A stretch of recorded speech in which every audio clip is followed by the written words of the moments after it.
2 superstar boards per team, 2 superstar women boards, and a prodigy board. And today, in our first match of the day, we've got the Fyers American Gambits playing the Upgrad Mumba Masters. And what's special about this matchup, Kenny, is this is the only matchup of the day that features 2 teams that both won yesterday. Yeah, they both had their fantastic games, and the players showed their best, and those 2 teams are actually Upgrad Mumba Masters we have seen in last season as well, but American Gambits, Fire American Gambits, they are much stronger already this year, and it actually shows on. We are starting this at 5 p.m. local time. Then we have another matchup as well at 6:30. Alpine SG Pipers against Ganges Grandmasters, and the final match for today will be at 8 p.m. PBG Alaskan Knights against Triveni Continental Kings. And we have to now take a look what is the lineup in the teams, and obviously we're gonna check it out also the players. So what do we have on the first board? Well, we got Hikaru Nakamura against MVL. That's a big matchup. Now, in their last couple of games, actually, it was a little dangerous for MVL because he lost with the white pieces, and their team, the Upgrad Mumba Masters, will be white on all the boards today. That was the decision of their coach, Pintala Hare Krishna, who won the coin toss and chose white for his team. But yes, based on their recent history, it's a little bit of a dangerous color for Maxime, but you know, that's not an objective thing, right? Because being white if they win with black pieces, they get 4 points. And GCL is a very specific tournament because we have a different scoring system, right? So I think Upgrad Mumba Masters are not upset to have black pieces, because if they win, they get way more So they points. actually chose white, Ketsi.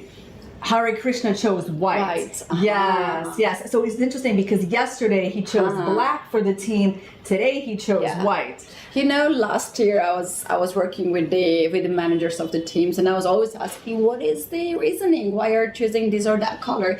And I was not really getting any answers from them, you know, to understand. Sometimes I thought they were just choosing it randomly, white pieces, and if they were in a must-win situation, they could go with the black pieces because they can score more. Now we can see the standings, and we have 3 teams scoring 3 points. That means that all those teams were with white pieces. We don't have any team that scored with black pieces, right?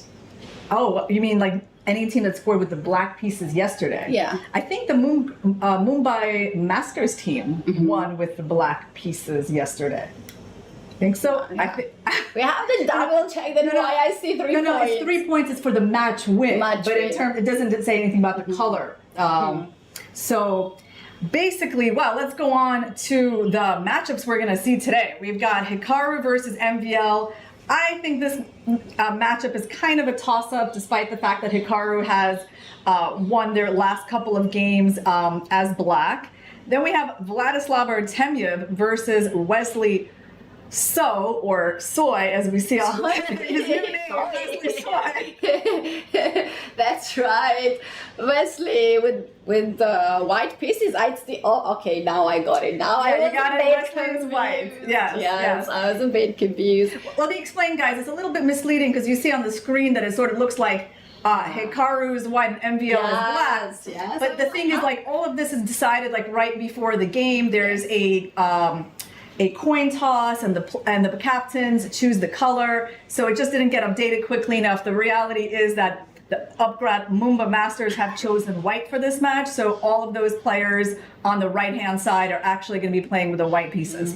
Shahir on the board 3 will take Richard Rapport. Very interesting matchup on this board. Then Conor Humpy against Bibi Sara. We have then Harika Dronavali against Theodora, and the last board.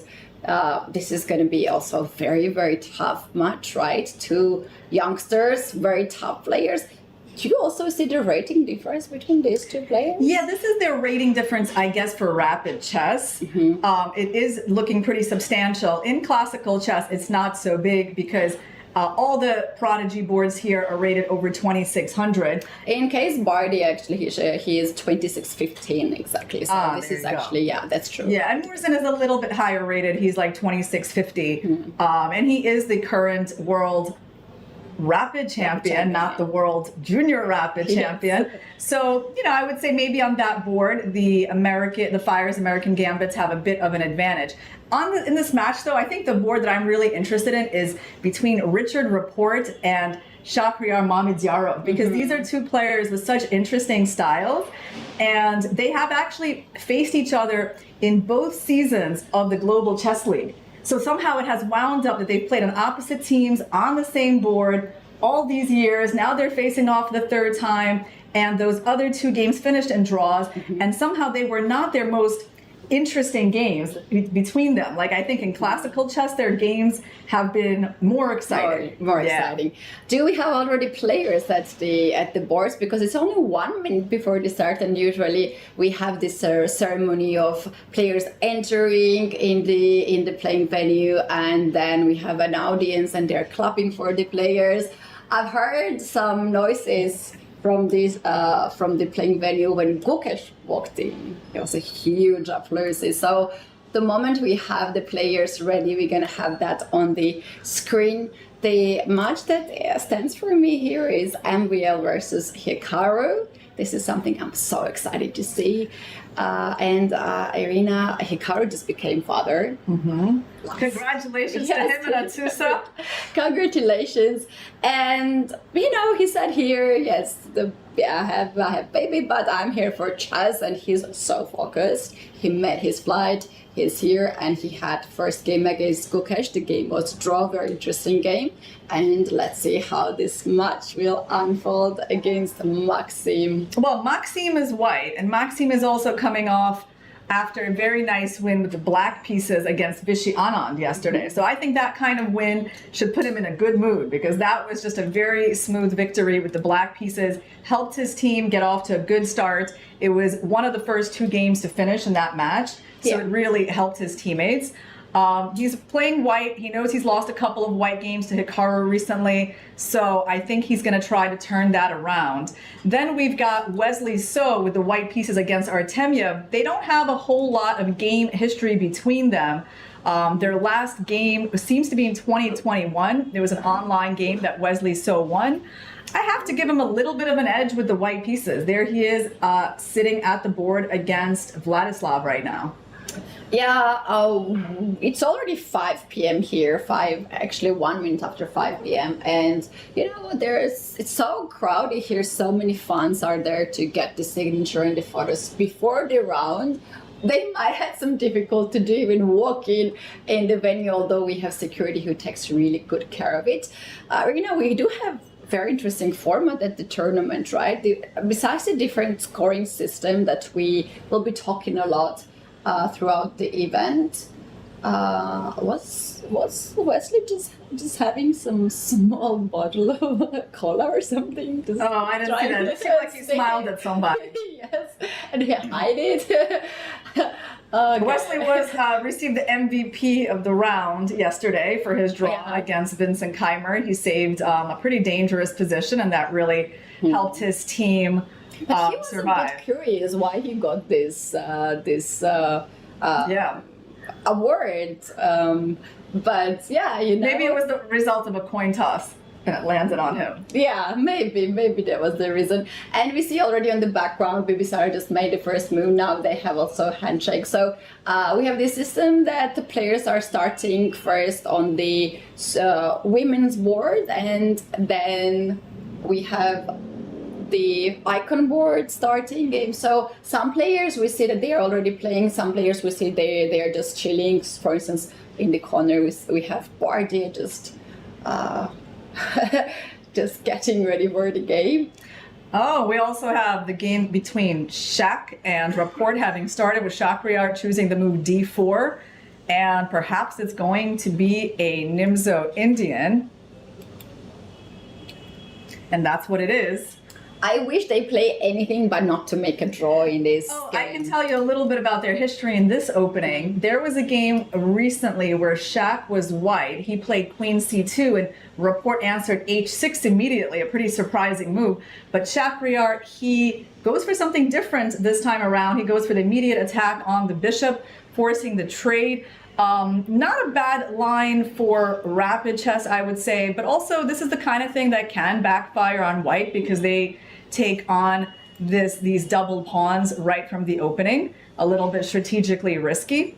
And Shakhriyar, he answers with, one of the most solid moves, the move c5. And now we're going to see is white going to go for e3 or the move f3. Well, he cannot think too long because this is the time control that you don't get any increment until move 40. So you can't really dive deep into your theory lines, right? Yeah. What to play. It's kind of interesting that he's spending that time as early as like move, I think it's move 5 or something, because normally you kind of have an idea which pawn you're going with to the third rank. Okay, there he goes with pawn to e3. And black will probably play knight c6 here. At least that is the most common move. What other positions do we have, Katie? We have very interesting game already. MVL against Hikaru. I think this is just the beginning of the theory line, but look at this. Okay. Nice start. Let's go from the beginning. Okay, yes. I think they've had something like this before where Hikaru has tried the Petrov, and instead of the more common move d6, yes, this move exists, although don't know too much about this one. Okay, queen e2, they go queen e7, and then they try to get the knight back.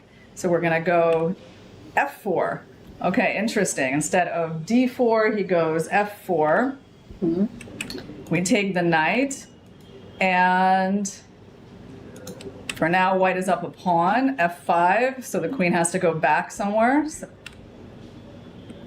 knight c6, well, we have to protect this pawn, right? But if you protect the pawn with d4, there is queen h4 check. That seems to be the point. So how does white protect this pawn? He played knight to c3, giving up the pawn on e5. And the games that I have seen here, black is not really taking the pawn on e5. It's Hikaru who took here. In the games, they play knight to b4, attacking the pawn on c2. And white don't have really nice way to guard the pawn here on c2. The only move is king to d1. And black plays bishop to e6 and carries on in this position. But maybe it's too complicated, for the start. So this is just interesting. So MVL, how is he doing on the clock? So he spent a little bit of time, and he decides. Okay, so goes knight c3, and Hikaru doesn't go for knight b4. He just takes this pawn. Right. Now you think at some point white just has to kind of go d4. Yes, that's what he does. The knight went to g4, and we're going to see a queen trade. And probably something like bishop f4. But MVL is thinking now. So what does it look like to Katie? He goes bishop f4, attacking the pawn on c7. Black has to guard this pawn. I think c6 looks very natural. So to limit the knight on c3, that's the move. And I just wonder if white plays then bishop to c4, where black is planning to castle or set the king. Do we have the video feed of this board? It will be really good to see this too. We're gonna have that very, very soon indeed. But before that, I like your move bishop c4, Katie, because actually this is the way you want to castle. You can't castle queenside because there's always this fork with knight f2. So now you're preparing short castle. Your rooks are going to be positioned really well, and at first glance, it feels like a lot easier to be playing white in this position. Right. Because black has difficulty developing this bishop, and it's actually on the board. That's what happened. I'm so happy that I cast a move. Beautiful developing move, Katie. Yeah, so nice move. I mean, I wonder, is it just bishop d7 and castles queenside as the most natural way to create some coordination here? I feel like it has to be something like that. So, you know what? Black has here the engine move b5. And if you get this bishop back on d3, 2, then black castles, right? But if bishop stays here, black then goes with a5. I want to trap the bishop with a4, right? So if you play a3 or a4, it's a tricky plan, Ketsi, right? Because it's not like obvious without an engine, like where black is going, right? If we go a4, like, okay. I still wouldn't mind being white in this position. And you know what? If you go all crazy here after b4, knight goes back, you have to go also g5, and you get a lot of space. Your pieces are now getting much, and he can easily guess the engine move. Do you think he's gonna play b5 right now? He's taking his time. Well, it depends. Let's see. Like, if we play bishop d7, how bad is that? Is it a big advantage for white, or is this position kind of playable? Yeah, it's probably gonna castle short, and let's say castle's queenside. Like, can black also play in this sort of very natural way? I mean, seems okay for black. And look at them, both players looking to the opposite sides.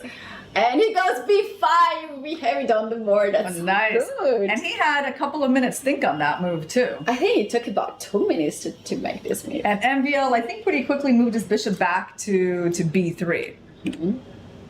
Yeah, so he maybe not recognizing yet how much counterplay black can get with a5, right? Because there was the other direction that he could choose, but honestly, going the other way and letting black play bishop e6. But you know, bishop e6 wasn't so easy because there's d5 ideas, right? So maybe that's kind of one of the points of going this way. He also goes a5 here, you know, we're gonna have it on the board. All right, a5, and a big choice for MVL. Does he want to go pawn a3 or pawn a4 here? They both have their points. You know, a3, solid, but it does allow black to grab more space on the queen side. A4 provokes black into playing b4. But decision again, and this is a moment then Hikaru will also take another 1 minute very least, because the pawns will never come back, right? You don't want to just push them. All right, Ketsi, maybe we can go and check out another board. Which one looks interesting to us? Which one looks interesting at this moment? Maybe this is the game with the most interesting. Yeah, let's go to Humpy versus Bibisara. Here we go. So Humpy, the 2024 Women's World Rapid Champion, facing off against a two-time Women's Blitz Champion.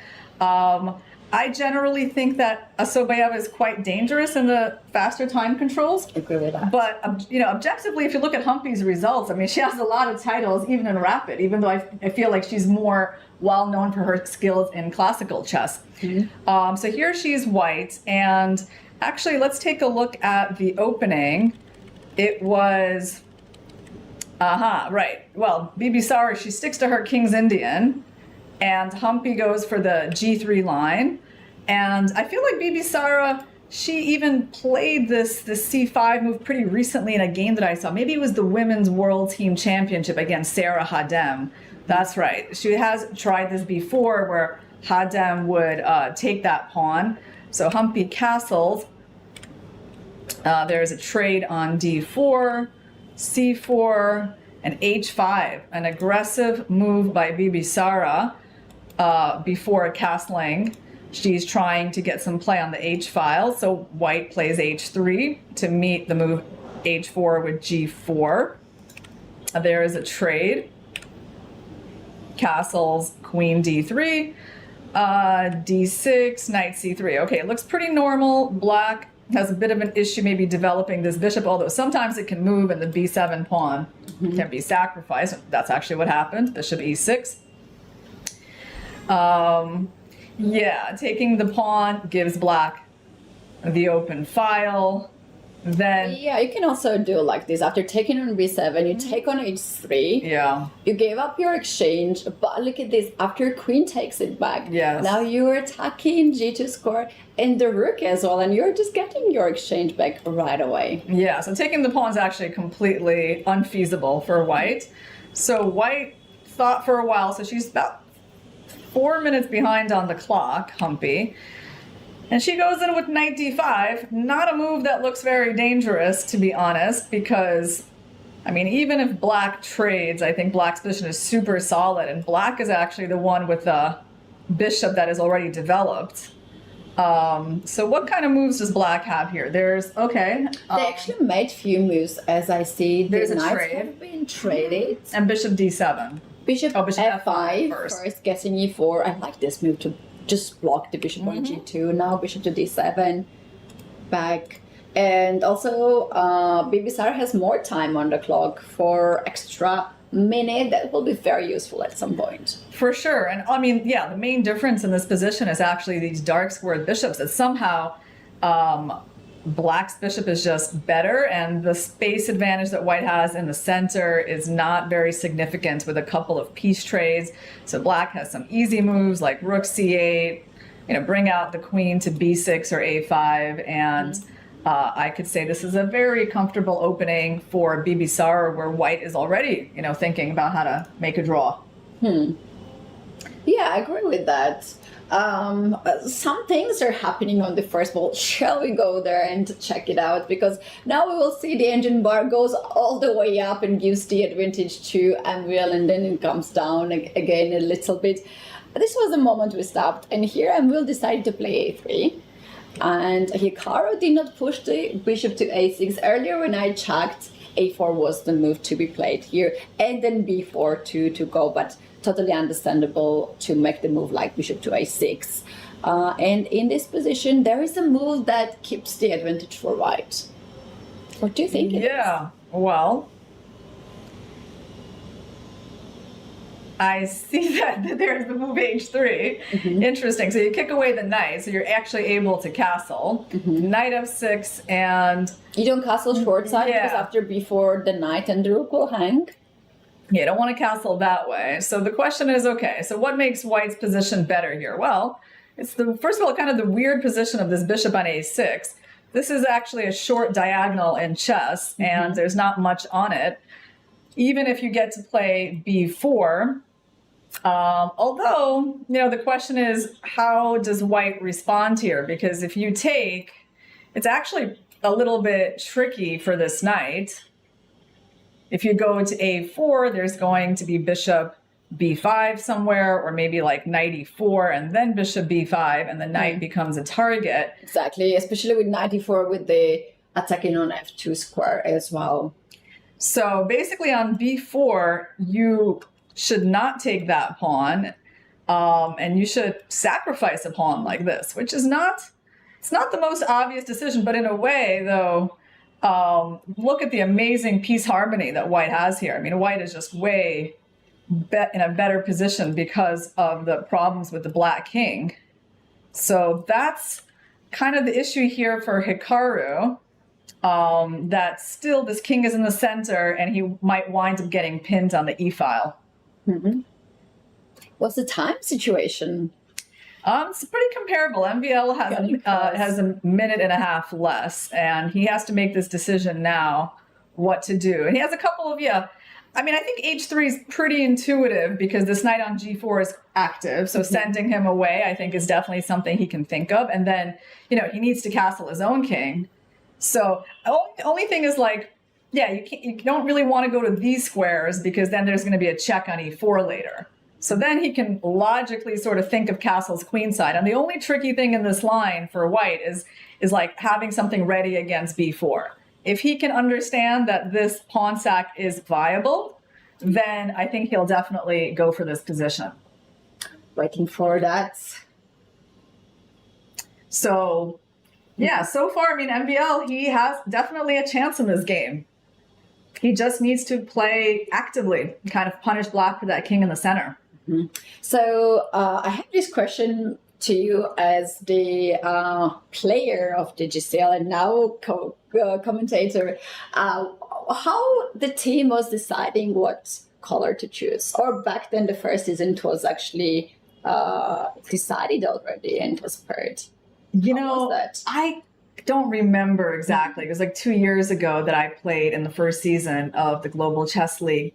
What I do remember is that we started our first match as white, And then we probably played like a bunch of matches as black. And probably that was, a choice of our captain or just, No, it was actually, I remember now, we already knew the pairings and it was, Really? yeah. We knew that's one round this color and then everyone would choose the color, like switch the color. So yeah, there was just the pairings.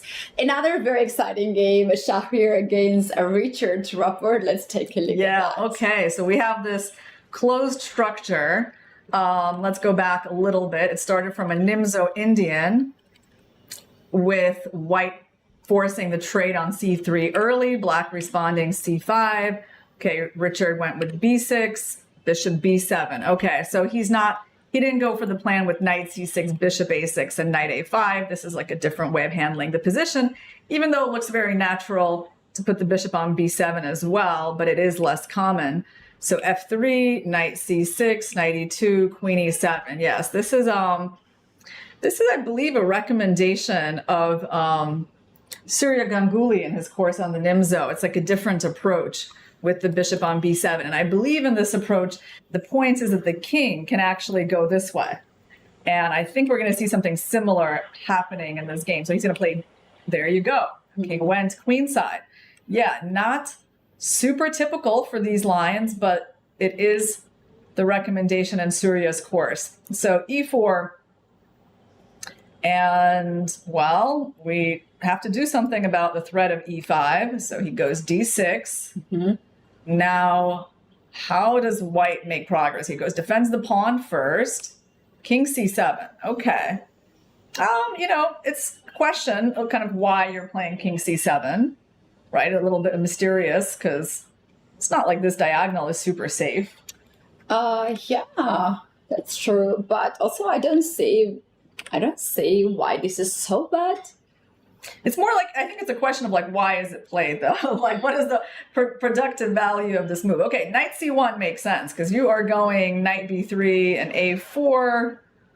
And I think at that point, black will have to go a5. Yeah, black has to stop. And I was playing this myself, actually. And I was also long castling here on the queen side. And there's no very, very strong attack if you just make sure that your queen side is safe. And you have to do e5. You have to close the center, not allow white to open it. Because those two bishops in the center, they can be really tough. What Richard is doing right now, he doesn't have a dark square bishop. That's why he sets up all these pieces like checkers on the dark squares. Look at that. So those pawns are compensating that the bishop is missing from the board. It's starting to get dangerous for black, right? Because, first of all, we're threatening to win the game with rook b1. So the point of bishop g5, he's pinning the knight, so it cannot go to d7 to protect b6. So black has to take some prophylactic measures right now. So I don't see a whole lot he can do other than rook b8. Yeah, look, rook b8 seems like to be the move. Then you can move the bishop like on c6. He moved the bishop first. Okay. Yeah, that's also the idea. makes sense. Yeah, rook b8. So the thing, though, is that somewhere I feel like f4 is going to happen. Because white can play on both sides of the board. Good. He's not going to win just by attacking the b6 pawn, right? Like that plan will be neutralized. So white's going to have to look for another plan. Oh, you can always push f4 at the right moment here. If you push the f4, the black's game can be over. I have lost so many games like that. Yep. And you have to just get ready for this. Maybe even now you can do Let's check it. Let's check. I think on f4, the move that I feel like we need to figure out is h6. Right? Because that's the only thing that worries me. Ready to give up maybe the center yet, because you can also just take this pawn. Allow rook f4. But why not go h6? Let's go h6, because the idea is bishop takes, well, I was going to take with a g pawn, so I don't put my queen into a discovered attack. And I think Richard, he made some move, because right now it is, okay, so Mahindra is thinking, about f4. If we go back, the problem is pawn takes pawn. You play the move. Yes. Oh, it's F4 and H6. Yes. It seems like that's what's on the board. You're not really just so good that we're guessing there, man. Yeah. Well, I want to try to guess something harder, Cassie. Not so obvious. Yeah.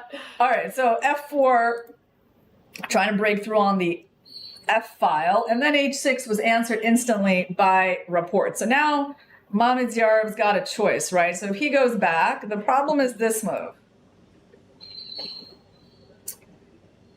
Do we have something interesting here? The problem There is a very nice idea that I note from different opening. Instead of take on F4, yes. can we do something crazy like G5? Like I'm G5. forcing you to take that pawn. When you take the pawn, knight goes on F7. Okay, I got some bad news for you, Cassie. I got some bad news. I'm taking this pawn. Another side. And then when black takes a pawn back, then you... No, and if black takes a pawn back, then bishop comes on G7 and this king and on that C7. king, yeah, you knew gets it was a steward. bad move. Yeah. So I think this is my question though. How do we respond to EF here? Because this is really what Rapport is counting on, and that's what's keeping Shaq thinking. So if we take, there is G5, and now we can try some sacrifices. And, you know, I have to say, I love the way this game is developing because it's going to give Shaq a chance to showcase his attacking skills. Yes. It's definitely his kind of position.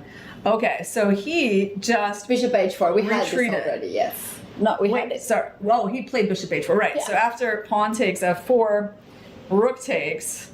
Well, what other moves do we have? Do you know what intrigues me? After G5, it's a pin, it's the fork, right? And the evolution bar still stands there for white. So there is some tactic there. There's something here for white, yeah? But okay, I mean, it feels like it's rook f4. Okay, there's not a lot else we can do. So on G5, this is the key. Well, we can't just move the bishop. But we can move the rook. We can move the rook, and we can try to double up because the knight's pinned to f7 again. Oh, that's very right. nice. So what if we go rook f5? Can we try that, or something? I thought you wanted to play rook a to f1. That's interesting too. Yeah, that's an interesting. let's Let's do it like that. Like that. And when you take on f4, you take it back with the rook. Yes, That's a beautiful one. Yes, and we kept the bishop. You see, Mahindra, he's sort of nodding. He likes his position. He likes his position. We also like your position, Shaq. Yeah. You have our approval. Okay, so This is this exciting. game is going. It's fulfilling our expectations, Cassie. You know what? We are right now live at Tech Mahindra Global Chess League YouTube channel. Greetings, guys, from us. Let us know, who do you think gonna win this match? Is it Shahriar or is it Richard? We know at this moment that Shahriar stands better, but it's very complicated. One wrong move, his position can go downhill. So do let us know. Only one word in the chat. Is it Shahriar or is it Richard? And we will know who you're supporting. And let's take a look at another board where there seems to be some advantage for white, and that is the board between Harika Dronavali and Teodora Ignatz. Let's see though, okay, white has the bishop pair. I mean, definitely does not look like some big advantage to the naked eye. Black has the center. And right now it is Ignatz's turn to move. She is down on the clock. No, actually right now it's Harika already. Against Harika is thinking. 8 minutes of Harika. What's on the board there? What was the last move? Okay, it seems like bishop g5. So what can black do? So she plays rook fe8. Now, okay, that's the last move. And Harika is thinking, and she goes, is it rook to c1? Yeah, rook c1. Okay. Black is comfortable. She just needs to watch her time situation. Can't push this d pawn too quickly. You definitely do not want to let that knight into e4. What else can she do? You can't move the knight. Yeah, no, you cannot do that. You cannot do that. Maybe that's why Arjun was just preferring a little bit to white side, right? You have to make these few moves that the position allows you to do. How about maybe knight d4, or maybe even try to put the knight on e6 and challenge this bishop a little bit? Oh, we have to go back to the game of Shahryar and Richard. They have the position on the board. G5 is here, and now Shahryar has no other option. He has to make the best move here, otherwise he loses the bishop. Yeah. Well, this is so exciting. He will find rook af1, yeah, because it's... Shall we also see rook a5 if it's also working? You know, I don't think it's not as good, I think, because this pawn is going to hang, right? This is the problem. Like, this just gives, black a lot of options in terms of taking. I mean, actually, they can just... he goes with rook a2 f1. This is so exciting. And Richard is not even looking at the board. He's so sad. Look at him. Yeah. Oh, did he miss that? Oh no, Richard. Yeah. All right. We're so proud of playing these moves. He's in trouble. Yeah. Look at that. Such disgust on his face. Yeah. Oh, no, I know. Although our chat really supports Richard, we see you guys want Richard to win. He's struggling right now. He has to find I don't know, some save here in this position. Well, he's losing a pawn, basically. That's what it is. Because he's going to lose the knight. Sure. He's going to lose the knight, and then he'll lose one of these two rooks. Because he can't save them both right now. There's a fork coming. And then the result is that he has lost a pawn in this combination, but it was a pretty important one, right? It's like, because now he's going to have these pawns be quite weak. So I wouldn't say it's like the end of the game yet. I mean, let's try to make some move, like rook g8, for example. I think bishop f6 makes sense. Now, where does this poor queen go? I don't know. Let's go to d7. And the question is, do we take the rook, or do we have some more interesting way to play? I think we take the rook. Take the rook. We take the rook, but doesn't seem over, right? Like there's still a pawn and a4 hanging. So yes, white is for sure better. He made a move. He played queen to d7 right away. Just gives him back the piece and takes okay. And you know what? With this queen to d7, he also attacks the pawn on a4. Yeah. So here already took bishop f6. Okay, that's on the board. So now the question is, can you throw in bishop a4?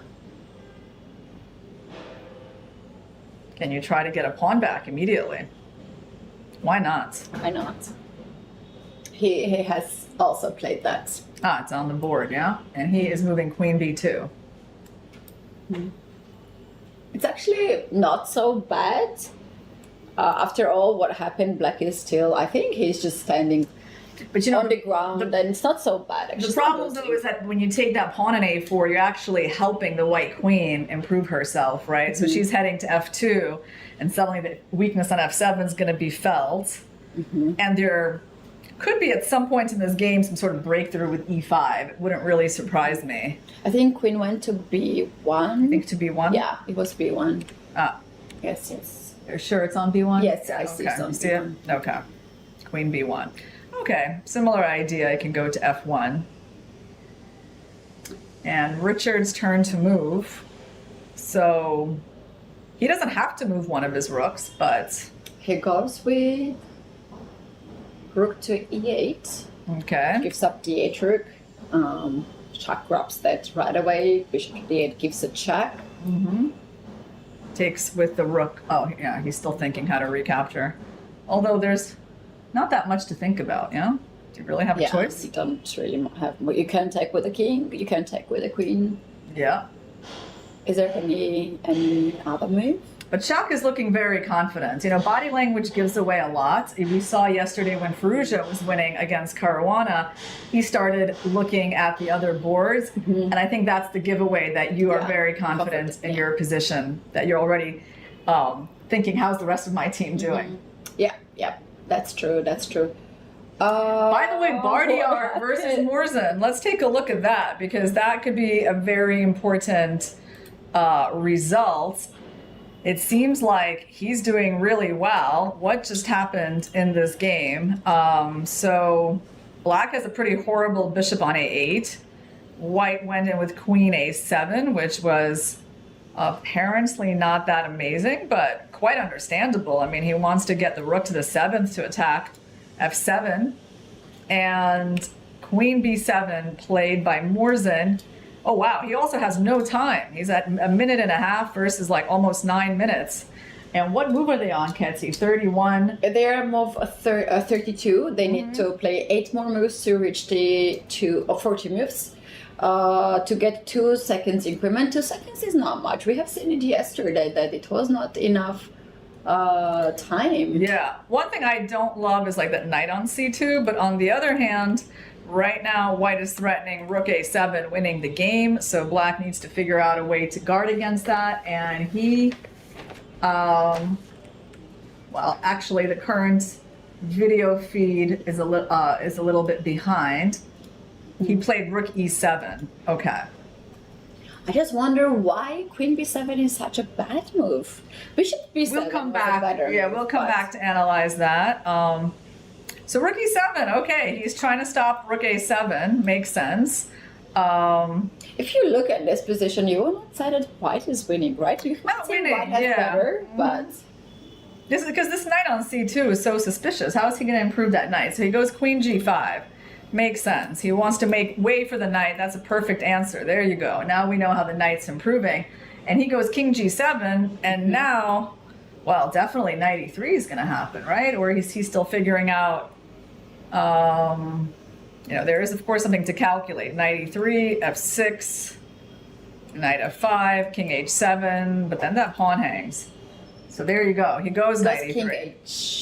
king King h7 h7. right away. It makes a lot of sense. Okay, but now I'm liking white a lot more because I see that the knight is good and there's going to be a lot of ideas with that knight. How about g4 here in this position? G4, very interesting. I definitely think that's going to be one of the things he's going to consider. He has a lot of time. He really should try to win on the board and not just on the clock, given his advantage here. So he shouldn't hurry to try to flag Morzin. And I think It's actually 7 minutes more on the clock. There should be one move that is so great in this position. There's bishop h6 that white has to just look for, not to give some chances for trades maybe. Yeah, that's actually important, right? That's one of the issues with this move is that there could be bishop h6. You know what I was counting on? Queen This f6, bishop e3, and rook to e8. I don't know if it's working or not. Rook a8. I want to checkmate. It's nice. You have It's to take nice. it. I like it. I like your idea, Ketty. And then I It take the wins. rook. It wins, yeah. Because f7 falls Yeah. and you are going to break through. So he can allow the move bishop h6. Maybe it's even nice kind of invitation, right? To play g4, like come Yeah. play bishop h6. And what did he do? Oh, He did something different. Okay, he didn't go g4. Where is What that happened? knight? Where did he go with the knight? Knight d5. Oh my goodness. That's Oh, so nice, beautiful. nice. And what did Morzin respond to that? Because there's also a capture on a8 coming up. So pawn takes on d5, Uh-huh. then bishop takes d5, queen goes on c7.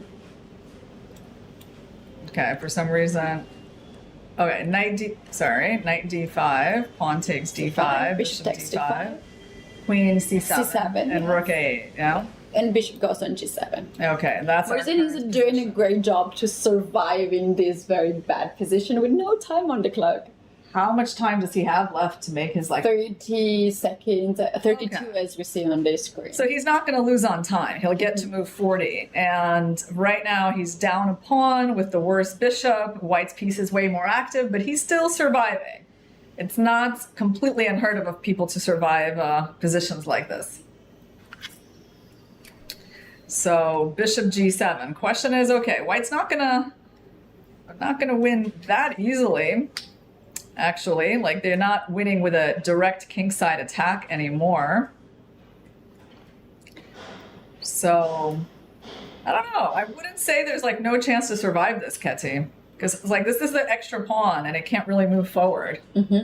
The game that we have not really covered that much, Vesmiso against Vladislav Artemiev, has been ended peacefully in a draw. The first game is this one that has been finished. Okay, but let's see how Shaq is doing. They're both down to 2 minutes. And what has happened to the f7 pawn? So he actually just gave it up. We were a little surprised by that. So he just gives up this pawn with the idea, I guess, that he's going to block the check with the rook and try to trade down. But Shaq goes e5. I like that move. You like it. So what happens when they take? Let's see. But now we're going to find out. So it must be rook f7 or rook e7. And now... Rook f6, attacking on b6. Nah, that makes sense. So he cleared the 6th rank. Mm-hmm. Now there's no bishop c6 because of d5. King here. Bishop e4 looks natural. Yeah, and you're going to take on c5, right? There you go. Takes, and this is currently in the position. Okay, bishop d5. I like this move, just making sure that black queen will not get activated. This is tough for black because there's a big difference in king safety. You know what I want to play next? Move rook to g6, rook to g8, and checkmate on a8. That's nice, Betsy. That's nice. Well, you have a lot of ideas here, don't you? Let's see what it's gonna play. Richard is not in a bad situation, which is also good to play from the other side of the board. You know, he's very creative. This is very tough. I mean, because there's even very simple ideas, like maybe at some point queen a2. Actually, queen a2. Okay, for now this pawn is defended, maybe, right? So it's not that powerful yet. So yeah, we have to figure out a way to break through here. And we have another draw. This is Hampi against a survivor. This also ended peacefully. So for now, we have 2 draws. Well, that's a good result for Humpy. She wasn't doing that well. She navigated it to a draw. So Richard plays e4, trying to open up the rook. Queen. And he loses that pawn. Rook to h6. But he's going to. He plays e3, and we have queen g6. So, yeah, that's the idea. And we have a resignation. Wow, that was a powerful game from Shaq. Beautiful. I will do this prediction, very difficult prediction, that he will be the the player of the match. Okay, would you argue with that? Well, let's go to MVL versus Naka. Okay, they've got over a minute each. How many moves have they made, Ketty? That's a very good question. It's already the end game. They're like 4 minutes, 4 moves away to reach 40 moves. Okay. And rook d2, bishop f4, rook g2. So, of course, it looks pretty dangerous for MVL. Here, king g1. Okay, Naka. Well, what is his situation in the match? He actually needs to win, right? Because his team is not doing well. Right now, this match is going... And he's looking back, he's looking at the score. He knows Richie lost. He knows Artemiev drew. I mean, I don't know if he understands how Morzin is doing, but he knows that, like, this is important for his team, so he's going to try to win. Yeah, this is a help for American Gambit, because if Hikaru scores here, they get 4 points. Right, and they can even overtake the other team. Okay, so he's been grabbing these pawns, but at some point, I mean, like a lot of things are getting traded, but I guess black will be up a pawn, maybe with bishops of opposite color, right? He takes on e3, rook here, we're going to take on b4. Oh, the other game has also finished. I think another draw has resigned. Yes. Oh, wow. Against Daneshvar. So this is going to be a second win for the Upgrad Mumba Masters. So that's 7 points team already against 1. Yeah. And the best they can score here is 4 points. So and this is a pretty tough call to win, right? I mean, it's bishops of opposite color. But apparently rook d2 was a mistake. Why is that move so bad? It is really big mistake, right? Yeah, I don't know why. I mean, I don't know. I guess we got to take on rook b3. Maybe because he's going to have time to bishop d3 or bishop b4. Yeah. Yeah, he's going to have time to like save that pawn maybe, but what happens on bishop f4? Probably bishop f1 or bishop somewhere. This bishop is going to go somewhere and try to get to d5. Bishop c4. Yes, so there you go. Oh, I like that move. Bishop c4. Bishop c4, okay. You get the bishop on d5, and together with bishop pawn and the rook, Yeah. white king is struggling. I mean, you're actually about to get mated on the back rank. Wow, nicely done by Hikaru. Unpleasant.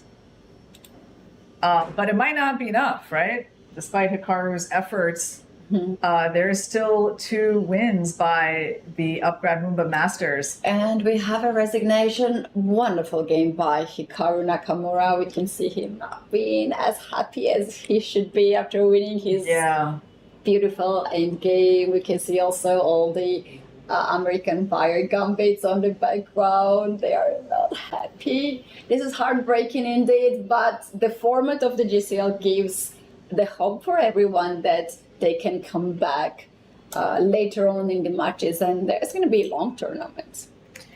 Yeah, well, this was a really good match by the Upgrad Mumba Masters, I have to say. You know, MVL losing maybe was not so necessary, but their wins by Shaq and Danishvar really seems pretty convincing. And maybe we should take a look and see how Danishvar wraps that up. So we saw... Oh, did the game end here? They have played a little bit more, I think, after that, but this 95 was very important. Yeah, maybe you can show us the sacrifices there. So the moment bishop g7 was the last time we saw the position. Yeah, bishop here. g7. Then we have the rook to a5 attacking the pawn on b5. Okay. Queen went to d6 to counterattack the pawn on b4. And after rook takes on b5, we have rook to c7, queen e3. Bishop goes on h6.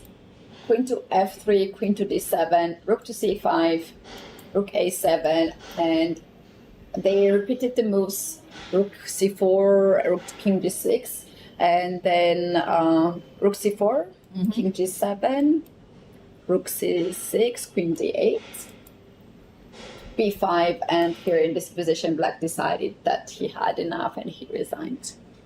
Yeah, he's down 2 pawns. Hard for him to hold on, like given like the power of this bishop, yeah? Well, we can go back a little bit, Ketsi, and see how this became so bad for Morzin and how he even like got stuck with such an awful bishop. So this was, I guess, an e4, e5 opening. And, okay, seems kind of normal. Interesting decisions by Danishvar, like, you know, just giving up the bishop for the knight. I guess he thought this bishop didn't have much of a future. And then h4, okay. Wants to go h5. That's how Black got that pawn there. All right, makes sense. And this queen d8, I guess, is indicating that c6 is incoming, so that there's no fork on b6. The knight went back. Black plays in the center. I mean, so far, still looks like an unclear game. Queen d6, pawn takes. Pawn takes. Okay, we doubled up. And this move, d4. So was that a bit of an inaccuracy? I guess, you know, he could, like, trade the rooks and go rook a8, right? It was a bit like okay game, and there was a moment with this queen b7, bishop b7, the moment we joined actually, that thing went really, really bad for Morzin. Yeah, this structure looked not so good. You know what? This is not the end for us. We're gonna have 2 more matches coming out. More pulling away from the chess, Ketsi. Yes, I'm sorry, we have to take a break. But you know what? I was just watching the other stream. Our friends are doing the stream on Chess-Based India as well, and then we saw that after the match, the arbiter announced the winner, and then he asked the players to handshake, just like in the football match. And I was watching that when you were watching the chess game, and it's such a cool thing to do. Unfortunately, we don't have that video, guys, but if you are somewhere close here, if you're in India or not in India and you're planning to come here, we are in Mumbai. This is the Royal Opera House. Get the ticket, come in here and enjoy this show, because You will not see this kind of action in any other chess events. This is something new elements that we are having all the year at Global Chess League. And yeah, we're just starting a day, right? Such a nice day. Yeah, well, to sum up the events of the first round of the day, the Upgrad Mumba Masters won their match with 2 wins versus 1 win for the Fyers American Gambits. So Hikaru's win against MVL was not sufficient. And Upgrad Mumba Masters goes on to have 2 points out of 2 in their first 2 matches. Yeah, what a wonderful start. We said that there's a chance to come back for those teams who have lost the game. And you guys have a chance to come back, but we're back because now we're taking our break and we'll be back with more action to go. Chess हो या market, जीत उन्हीं की होती है जो दूर का देख सकते हैं। फायर्स एडवांस ऑप्शन चेन और 50 मार्केट डेप्थ के साथ मार्केट का हर मूव आपके सामने है। Fyers, for those who are born to trade. Investment in securities market are subject to market risk. Read all the related documents carefully before investing.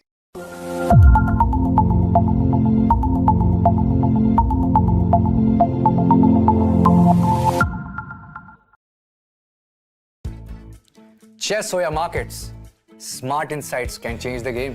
जैसे फिया, Fyers intelligent assistant. Get in-depth sector and stock analysis and deep portfolio insights.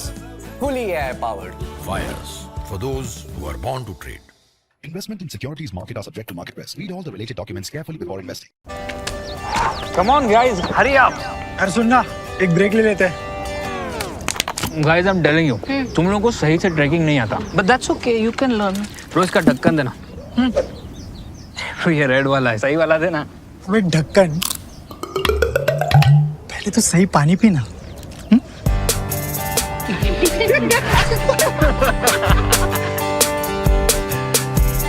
Manikchand Oxyrich, proudly Indian. जब घर में कोई किलकारी गूंजे, ये लोरी की धुन में गाती है। जीवन की आपाधापी में मन को सुकून पहुंचाती है। कोई अपना कहीं खो जाए अगर सीने से लगाई लेती है, कला अपने भीतर ही रहती है। कला अपने भीतर ही रहती है, कला अपने भीतर ही रहती है।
सर, आपका गोलकीपर से लेकर दी बॉल तक के पीछे का सीक्रेट क्या है?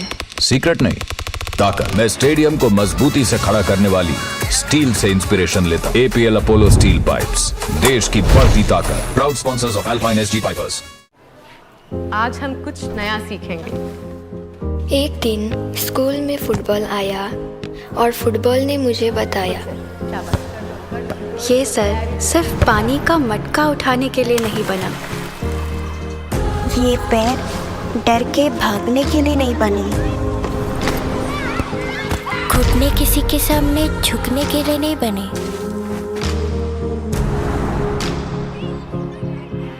ये कंधे अनाज की बोरियां उठाने के लिए नहीं बने। चीख सिर्फ डर से नहीं निकलती और गोल सिर्फ रोटियां नहीं होती।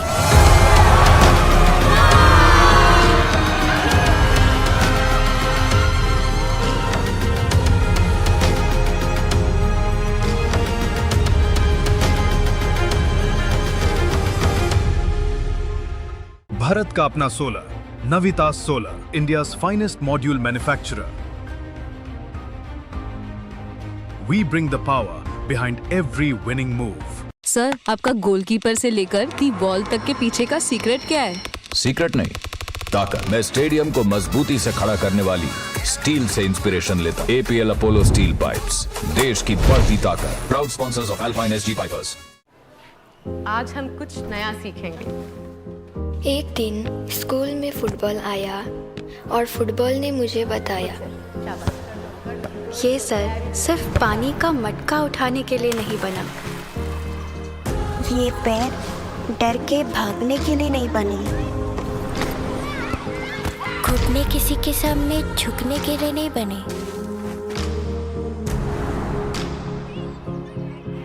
ये कंधे अनाज की बोरियां उठाने के लिए नहीं बने।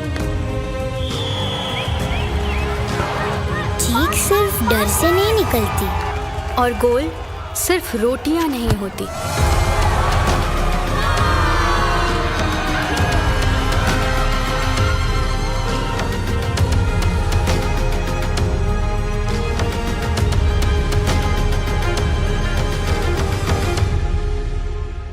भारत का अपना solar, Navita solar, India's finest module manufacturer.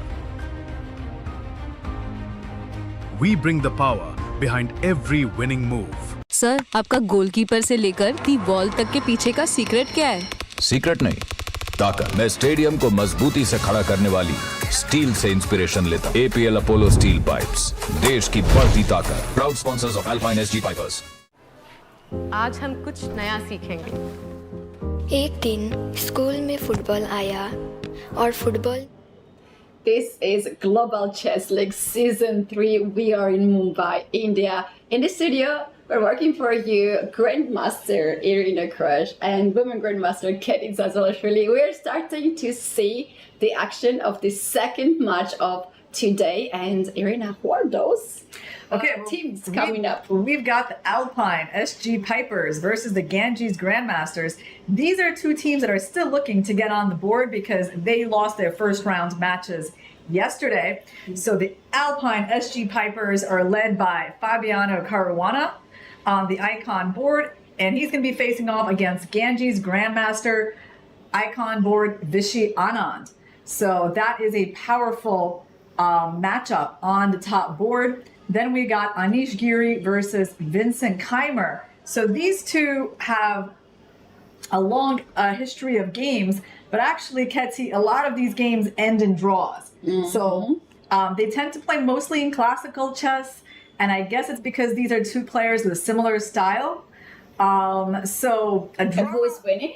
You know, well, pretty much nobody. I mean, there's one Blitz game from 2024 in the Superbet tournament, Superbet Poland tournaments that it was won by Giri. It was a Blitz game, and everything else is like draws. Draw. Yeah, so kind of makes sense for players with such a solid style, and I think that's maybe the most likely prediction.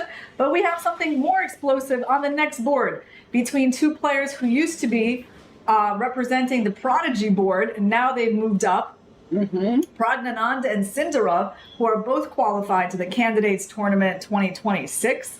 So this is a pretty principled matchup between two players who are going to be playing in the most important event of next year. Absolutely agree with that. The event we're all of us looking to, but the next matchup is also something super exciting. We love to see Hou Yifan back at the chessboard. She is one of the best female chess players in the history.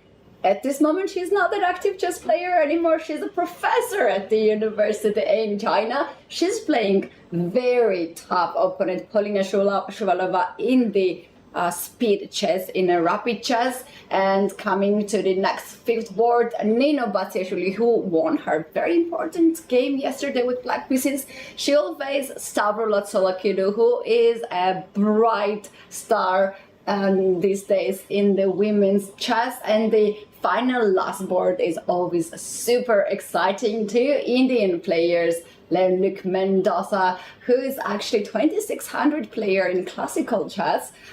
He is facing Raunak Sadhvani. Raunak has to come back because we remember how he blundered the bishop in one move yesterday. Bishop to a3. His opponent just captured queen to a3 and he had to resign. Let's see if he's now ready for comeback. And our viewers don't have that chance to see the toss, but we can see because we are here, guys, in the venue. We are here right in Mumbai at Opera House, where the players are also playing. So we know the toss results and we know why this happened, Irina.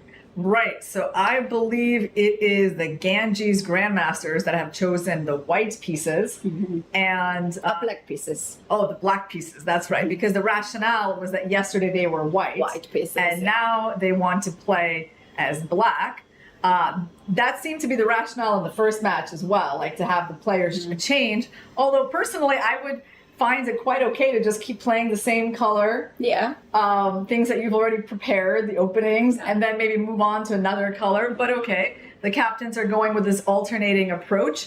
So the Ganges Grandmasters are going to be white. That means Anand is white against Caruana. What else can we say about these matchups, Ketsi? I mean, I think, Sadhwani definitely is looking for redemption after yesterday's blunder. He was the first game to finish, and it definitely started off their match against the Upgrad Mumba Masters on the wrong note. So he wants to show that he can bring some value to his team and redeem himself in this match. By the way, he also has a better score against Mendoza. Out of their 4 games, he's won 2, including their recent one at the Fujairah Global Superstars Tournament back in September. So I think he's got some edge on their board. I mean, he's playing white, he's got a better score, and he really wants to do better than yesterday. So yeah, he has to do better than yesterday indeed. And this might be a very good chance. But if players are, over it, and at this level, the top players, somehow they have some secret or the ways how they can get over the games, unlike me. I'm not including you. You are many times. You're 5 times US champion, 8. Right? 8 times. Oh, I took. Yeah. It's okay. Kathy. I took away 3 titles. This is not a math course, Kathy. It's fine. No. And like sometimes, maybe a lot of viewers might relate on that. When we lose the game, I just cannot sleep all night and can't get over. But the top players, they have to, because they have back-to-back events. They have very important games, and very often Magnus Carlsen is a very good example of that. He might lose the first round or second round, but he can win the whole tournament then. So we just heard that players walked into the venue, then they will take their seat. Actually, when they're walking in the venue, it's so cool. It's kind of movie scene. I just saw that there is a heavy security around, like surrounding, and the players are walking in, and there are a lot of people with the headsets and this telling the information, so the players can freely move around.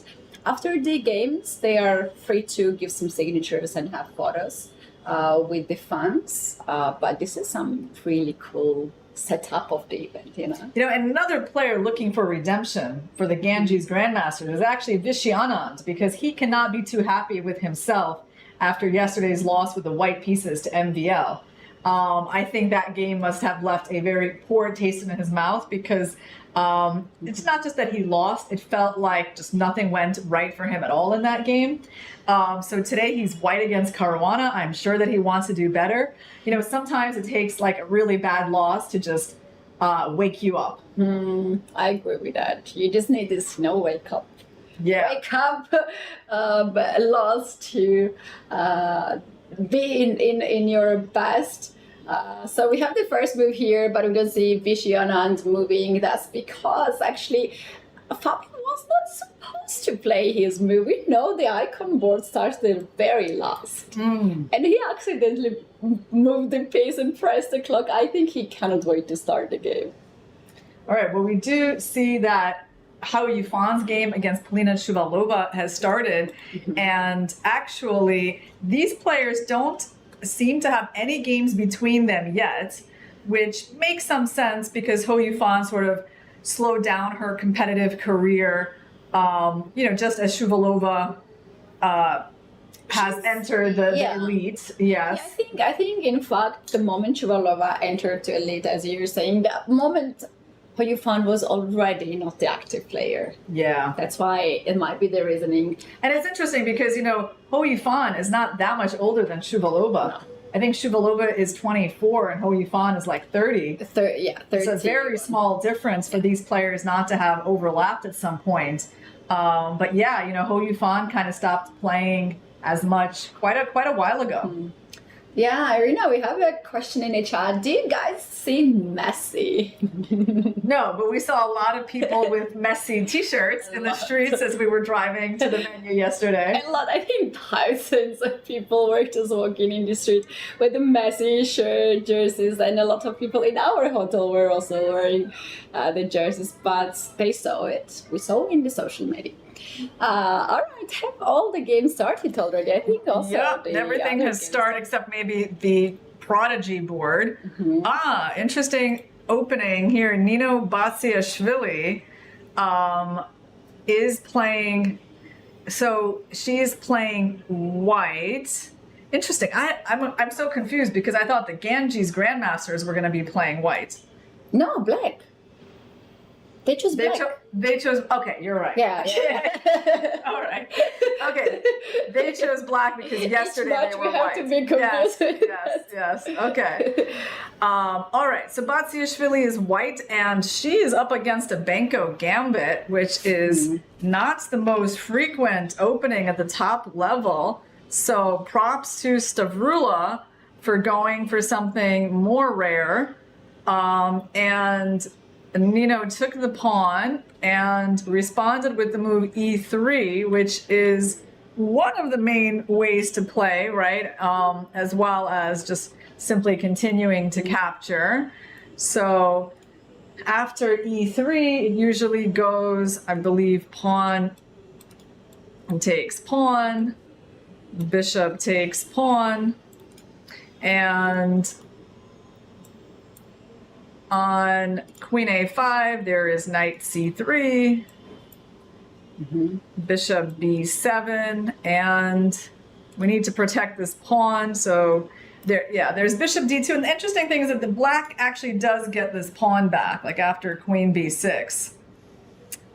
We can't really hold on to it because e4, there's going to be some kind of tactics here. So this is one of the ways it goes where black gets the pawn back, and somehow white still has a bit of a better position. Not so obvious why, because black does have the center pawn, so maybe it's black's lack of development. That is the key factor here. But let's see how it's going. She has decided just to ignore all of this and didn't really recapture him back the pawn on b5. Instead, she went for just castles. e6. E6. Takes. Yeah, okay, we have all the moves now. Okay. I mean, all together. There we go. So it looks like, really, it looks like a Blumenfeld's Gambit.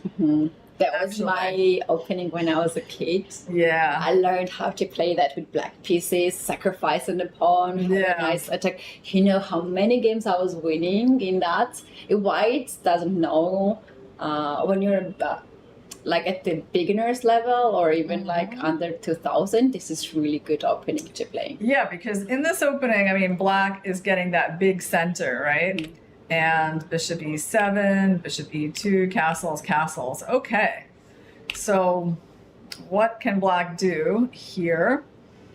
I mean, they can trade just to sort of clarify the situation, see how white takes, right? So they don't have to worry about white taking there. I mean, another move is like bishop b7, but I don't really see why that's so bad either. No, that's also good. But right now, it's Starulid. She's thinking, yeah? Nino is taking a look around. she's looking to the other board. But look at her. She's interested with something. But this game is definitely off to a promising start, I think, based on Starula's opening choice. All right, we have Anish Giri and Keimer, who are not that far into their game, but already taking some time. So it's an English opening, c4, e6. Keimer's trying to get into a Queen's Gambit, declined.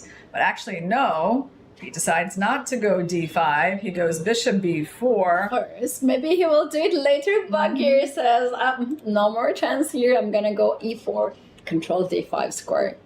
And it's kind of interesting because you can go d4. It's an invitation for white to take more space, and then... And yeah, the knight on e7 kind of stands weird. Usually you have knight on f6 in that kind of positions, right? Yeah. Yeah, but I guess there's chances the knight can come out to f5. So he decides to go knight f3 for now. Knight bc6. I mean, it's a pretty unorthodox opening, I've got to say. And that's why they've already spent a few minutes just on the first few moves.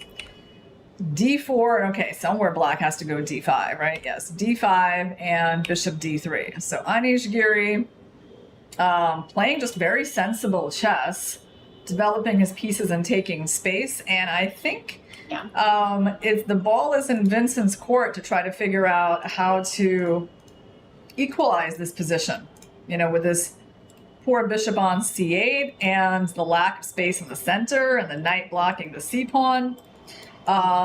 Not sure that this gamble of an opening is going to pay off for him.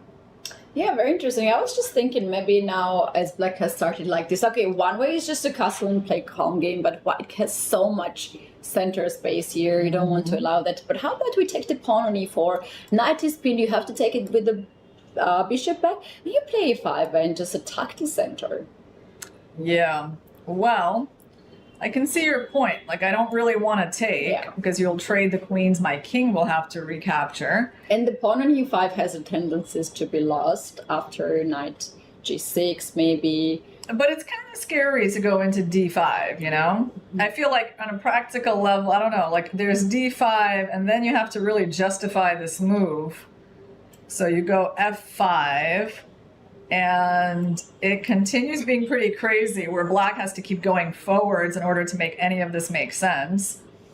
Feels risky, but maybe you can do it. Like maybe if I go knight d4 and you trade with me and just castle.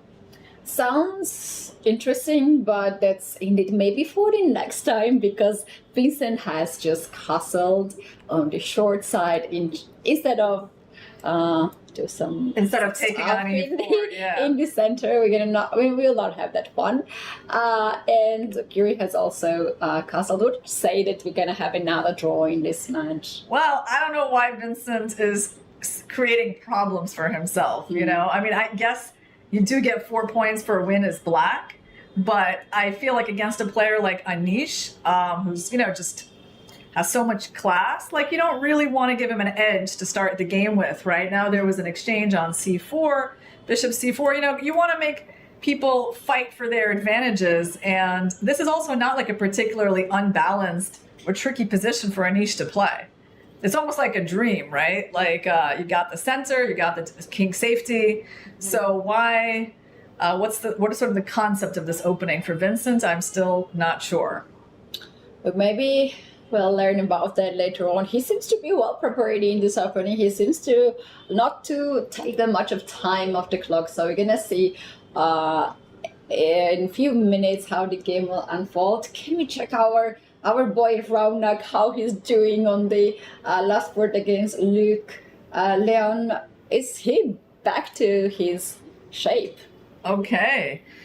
So let's see their opening. There's another one where white has a lot of space. Okay, so this is an anti-Nimzo line with bishop f4 instead of developing a knight like is more common. This move has been played. I remember seeing a game. Someone tried this against Anish Giri, also in like a global chess league game that I remember seeing. And I think Anish responded with bishop b4 and then c5. But of course, the most solid move here for black is just d5.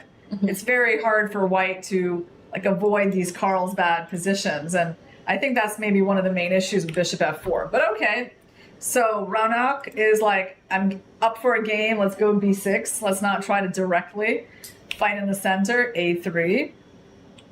And I guess we're going to see knight c3. And then he goes knight e4. So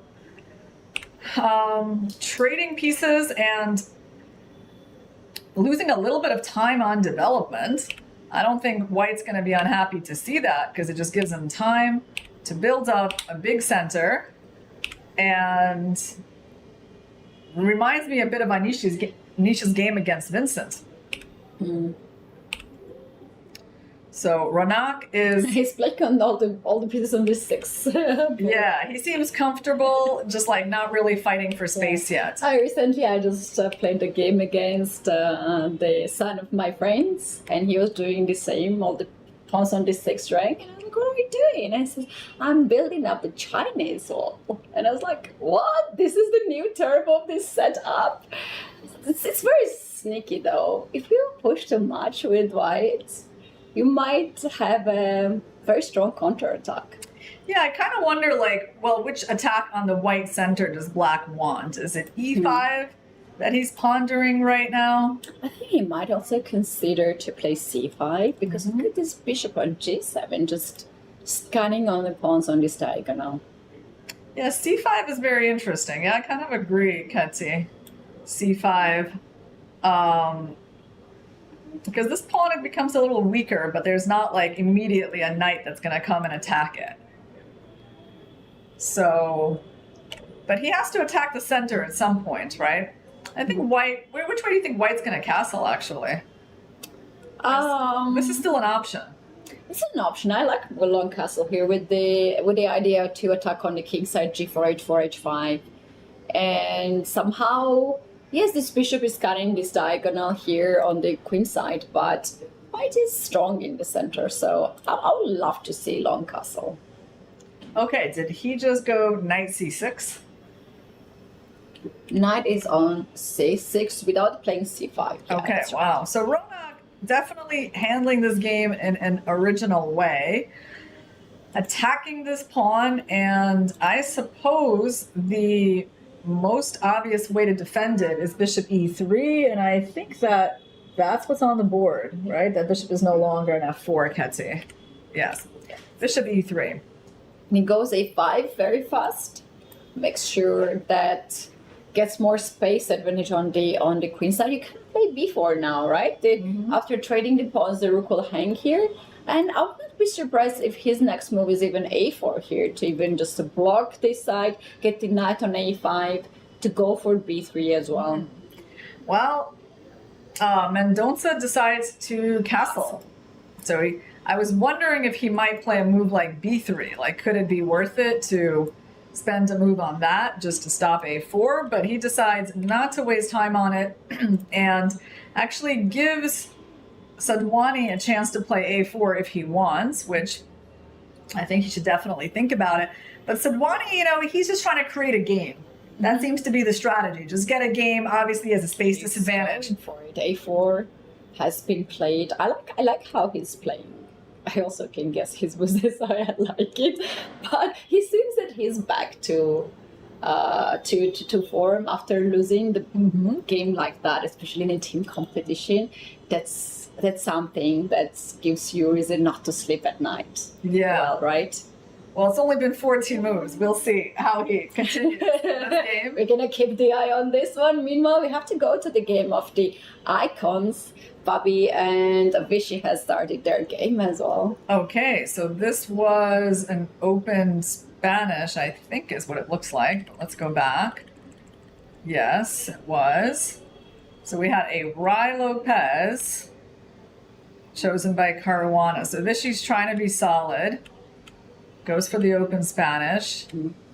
D5, bishop e6, c3, bishop c2, bishop g4, weenie 1. Wow. That's a move that invites bishop takes f3, doubling the white pawns in front of the king. And then the knight can even retreat to any of these squares, so okay, but I'm kind of curious as to why this cannot be played. It's definitely the most obvious move. But interestingly, it seems like there's some edge if the knight like moves away. That these double pawns are not really bothering white, and probably the king will go here. Rook to g1, and that will be actually a very good source of attack on the king side, because the question is that white's king here is okay. It's safe, there's no any single black piece to attack, but what about the black's king being in the center, right? Yeah, because black has to go king side, and king side is where there's an open file. So okay, he decides not to capture the knight. He goes knight c5. Maybe he'll capture it later. Knight bd2, knight e6. So he just removed his knight from attack because white was threatening to capture it. Okay, makes sense. Very solid. Castles. Rook e1, queen d7, h3, probably bishop h5, knight f1. So for now, I see Vishy trying to play very sensible moves. He's a bit down on the clock. Rook a d1. Is he going to experience some issues on the d file? That's the question, Ketty. What is white threatening at the moment? I mean, black can just continue with c5.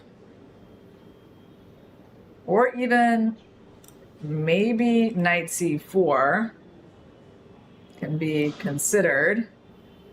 Yeah, I probably think bishop c1. Bishop c5, yeah, has to be played. You're not ready to give up the pair bishop yet. And meanwhile, I mean, okay, white's plan is like knight g3 to f5. So has a centralized position, and black has a little bit of work to do to equalize this, yeah? And he has a time edge, so this is not shaping up to be a super easy game for Anand.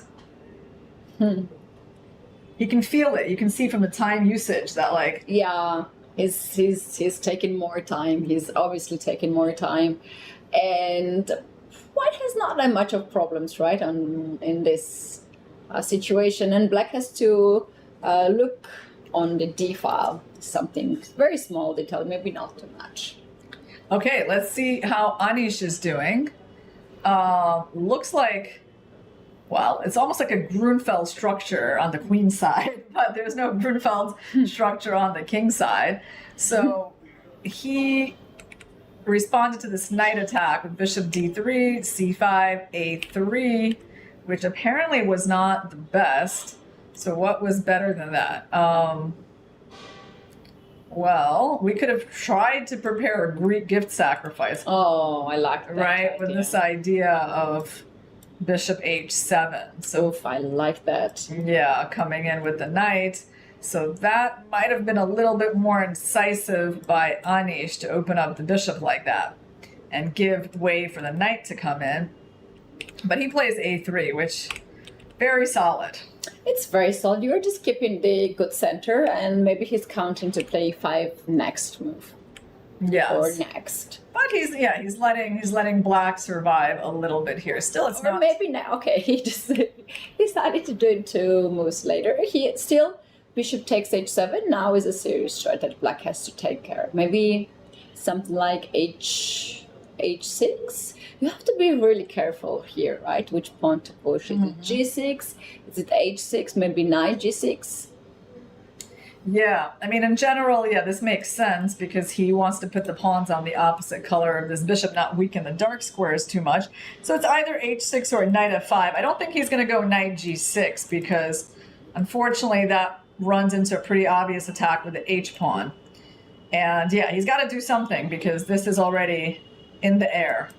Bishop takes h7. So he can't not just sleep on it and go bishop b7 because this sacrifice is going to be winning. So right now, Vincent needs to figure out a way to defend against that. Well, let's take a look at some of our women's boards, Ketty.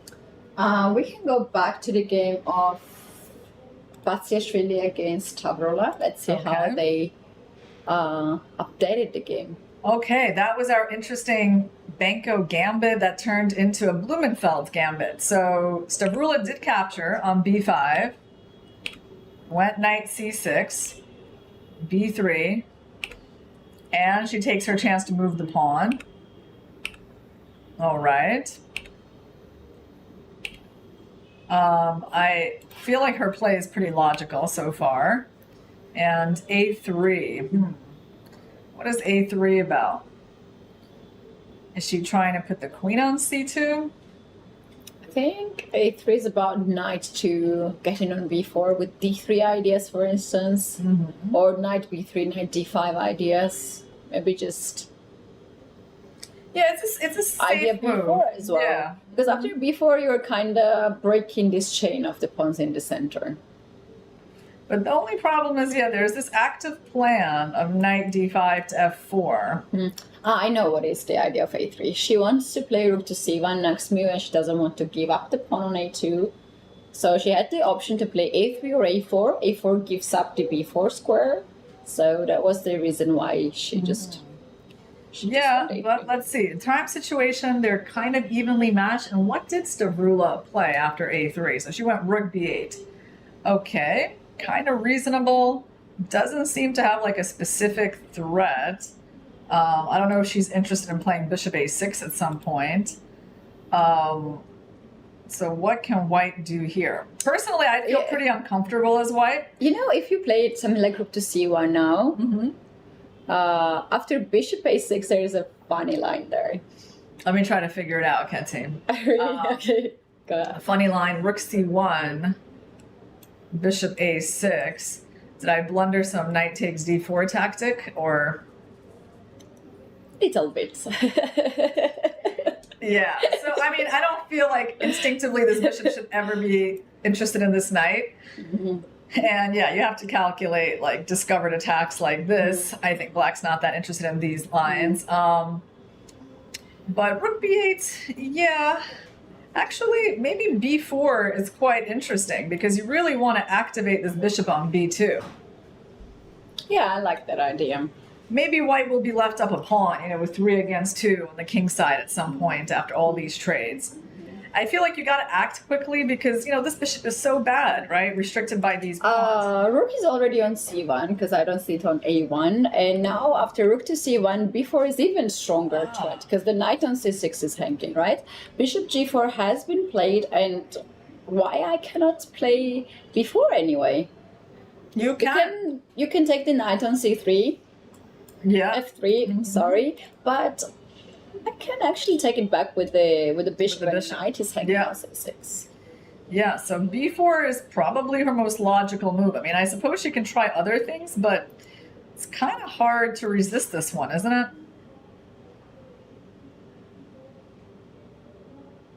It feels very tempting to do it. Knowing Mina's body language, she knows she's looking at that side of the board. She puts the hand here where she's making some decision.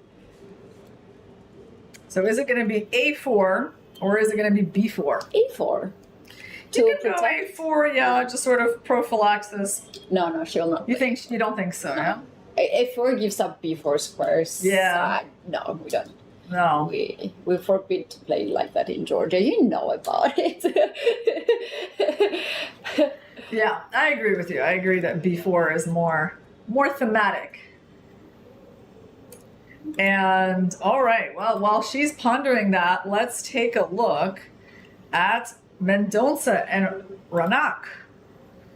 So looks like Ronak's strategy in the opening is paying off. So you got the pawn to A4, rook D1 castles, and White's play was probably a little too tentative. Look at this active play by Black. He's also taking over on the clock. He's threatening F4, winning that pawn. I like this position. Yeah. You know, with a knight on B3. Yeah, I have experience to play this from White side, and it's so difficult to play. You just can't hold the center, you know. Black has very simple plans. Okay, there was an exchange. F4 happened to stop F4 itself, yeah. Exchange on E4, and he captured quickly with his bishop. And now Black has a big choice. Actually, the question is... Irina, if I may just interrupt you, have to go back to game of Giri and Vincent. This is the crucial moment. We might witness here some beautiful tactic. Okay, so he played knight f5, guarding against the Greek gift, knight g5 and knight e4. This was nice because it opens the way for the queen to come in. Pawn takes, pawn takes. Okay, potentially also gives White like an open c file. Queen e7. And yeah, he just played knight to f6. That's the best move. So after queen g4, White wanted to play knight f6 check, right? So Black plays king to h8 to walk away with that. And Giri anyway makes knight to f6, and it's a brilliant move. We have to dive a little bit in. Yeah, well, we have to figure out let's try to figure out what happens if you take the knight. All right, so this is the main question. Take an f5. Bishop h6. Bishop h6. Knight h6, queen h4. Is it? But then king g7. Yeah, and somehow White is running out. You know what? It can pieces. Takes 6, queen h4 maybe. Bishop f5, pawn takes f5, and queen to h4. Yes, this one I like. Because here we got you pinned and we're attacking. Now we basically want to take your pawn, take there, and checkmate. That looks pretty convincing. That is a very nice move. So that knight cannot be taken. This knight f6 is so nasty move, right? It's just that. Yeah, and also look at this knight and this rook and this bishop. Okay, that's kind of important for the evaluation here. Okay, so Vincent is thinking, and look at Giri leaning in. He is feeling like this is a very important moment where checkmate is not too far away. What if I just passed a move? What if I just play? Yes, please do that, Ketty. I'm going to take the knight and then go queen h4 and prepare bishop h6. I think just like we looked at. So I don't think, passing the move I think will suit Giri.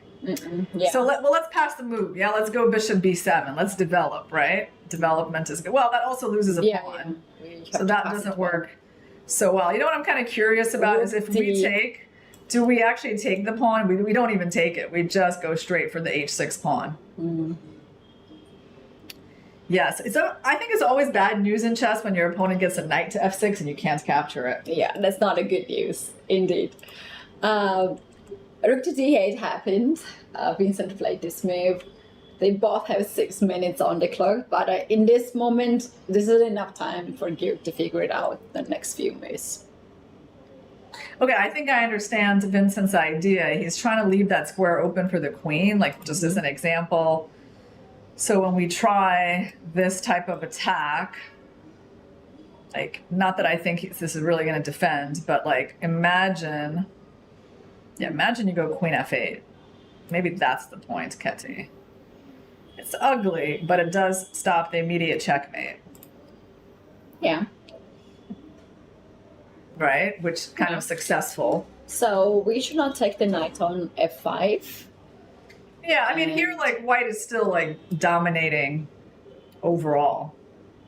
So you can play this way. I don't know if there's a better move. I was thinking something like queen h3, g4 sort of ideas. Let's see what actually happened, because we got some moves on the board. So bishop f5, I think, was played. Is that on the board? Yeah, bishop f5, pawn takes f5. And the queen is still, though, on g4. He's moving it to Queen h4, h4 yes. right now, yeah. Okay, so he went for that, and Vincent's defense is probably queen f8 here. There's an interesting pawn sack with f4, but how does that really work? The idea is bishop f4, rook d4.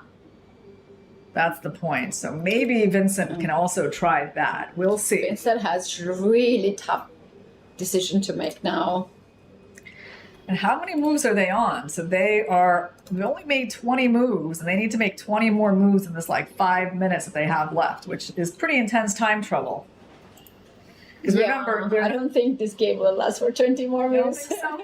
I don't know. Anything can happen. He's not completely lost. His position's pretty bad, but I feel like he's going to stretch it out.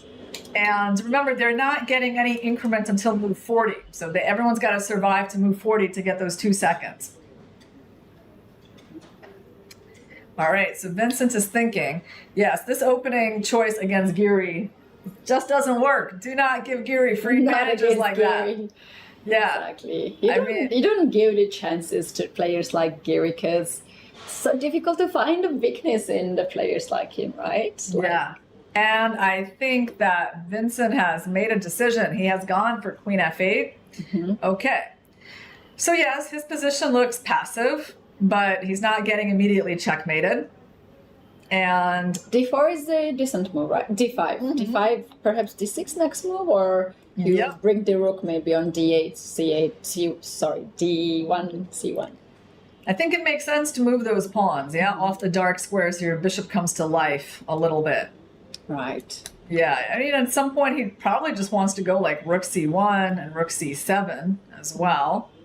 You know what I was thinking as well? Like to set up some battery also to get this bishop on d4 after d5, right? Yes. It's something like e6 next move. And you play knight. Yes, h5. Yes,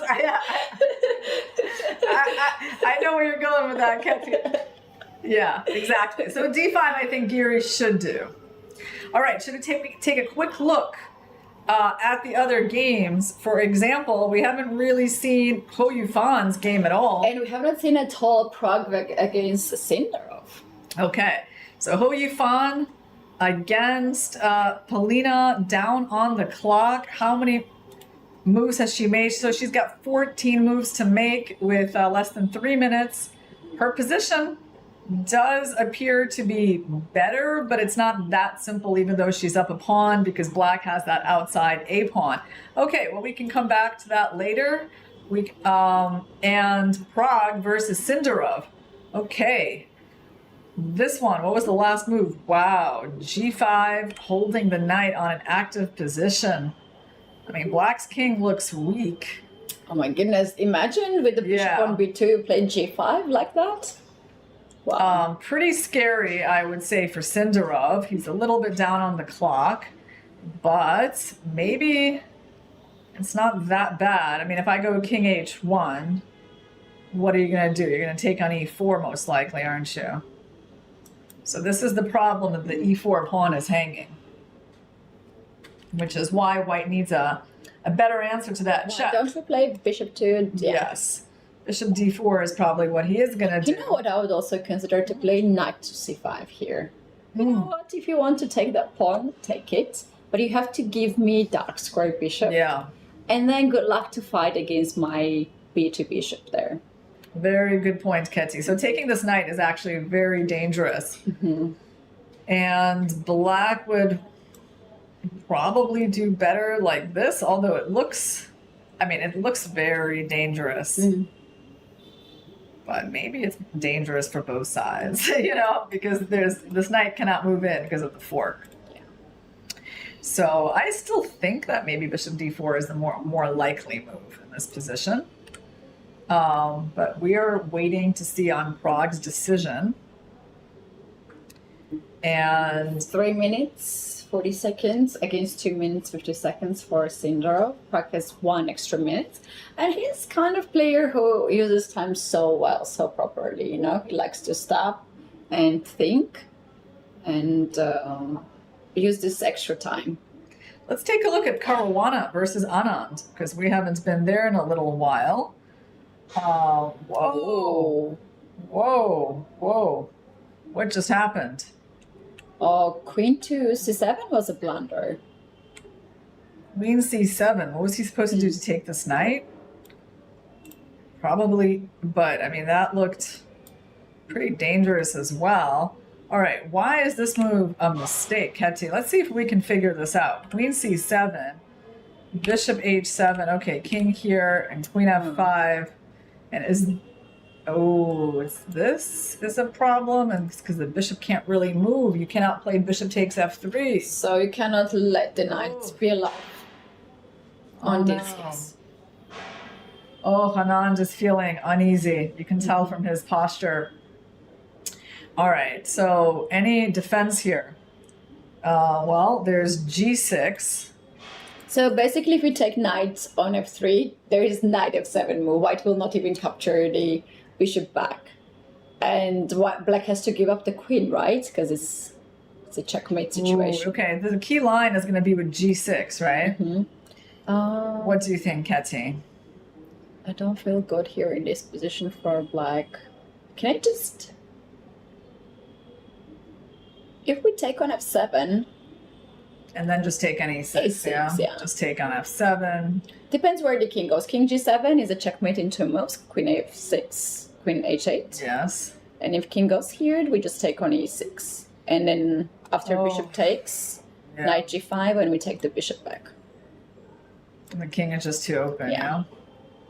Wow. Oh, this could be a second loss in a row for Vishy Anand. It's not going to feel very good, yeah? It might upset a lot of fans to see Vishy having 2 zeros in 2 rounds, because he's the reason. He's the man why chess is so popular in India. Yeah, and in fact, they're going down your line, Ketty. With queen e6, Fabi went for it very fast. And some move that Vishy just played on rook to d3. Whoa. Knight g5, fairly obvious. And there's a checkmate coming. That's it? It's a handshake, yeah. Oh, okay. Wow.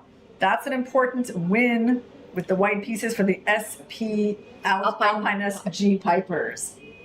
You added something there. Alpine SG. Okay. That means, like, they got the win from Caruana. They might get a win from Giri, although Giri still has to make like 13 moves in 1 minute and 15. It's not that simple.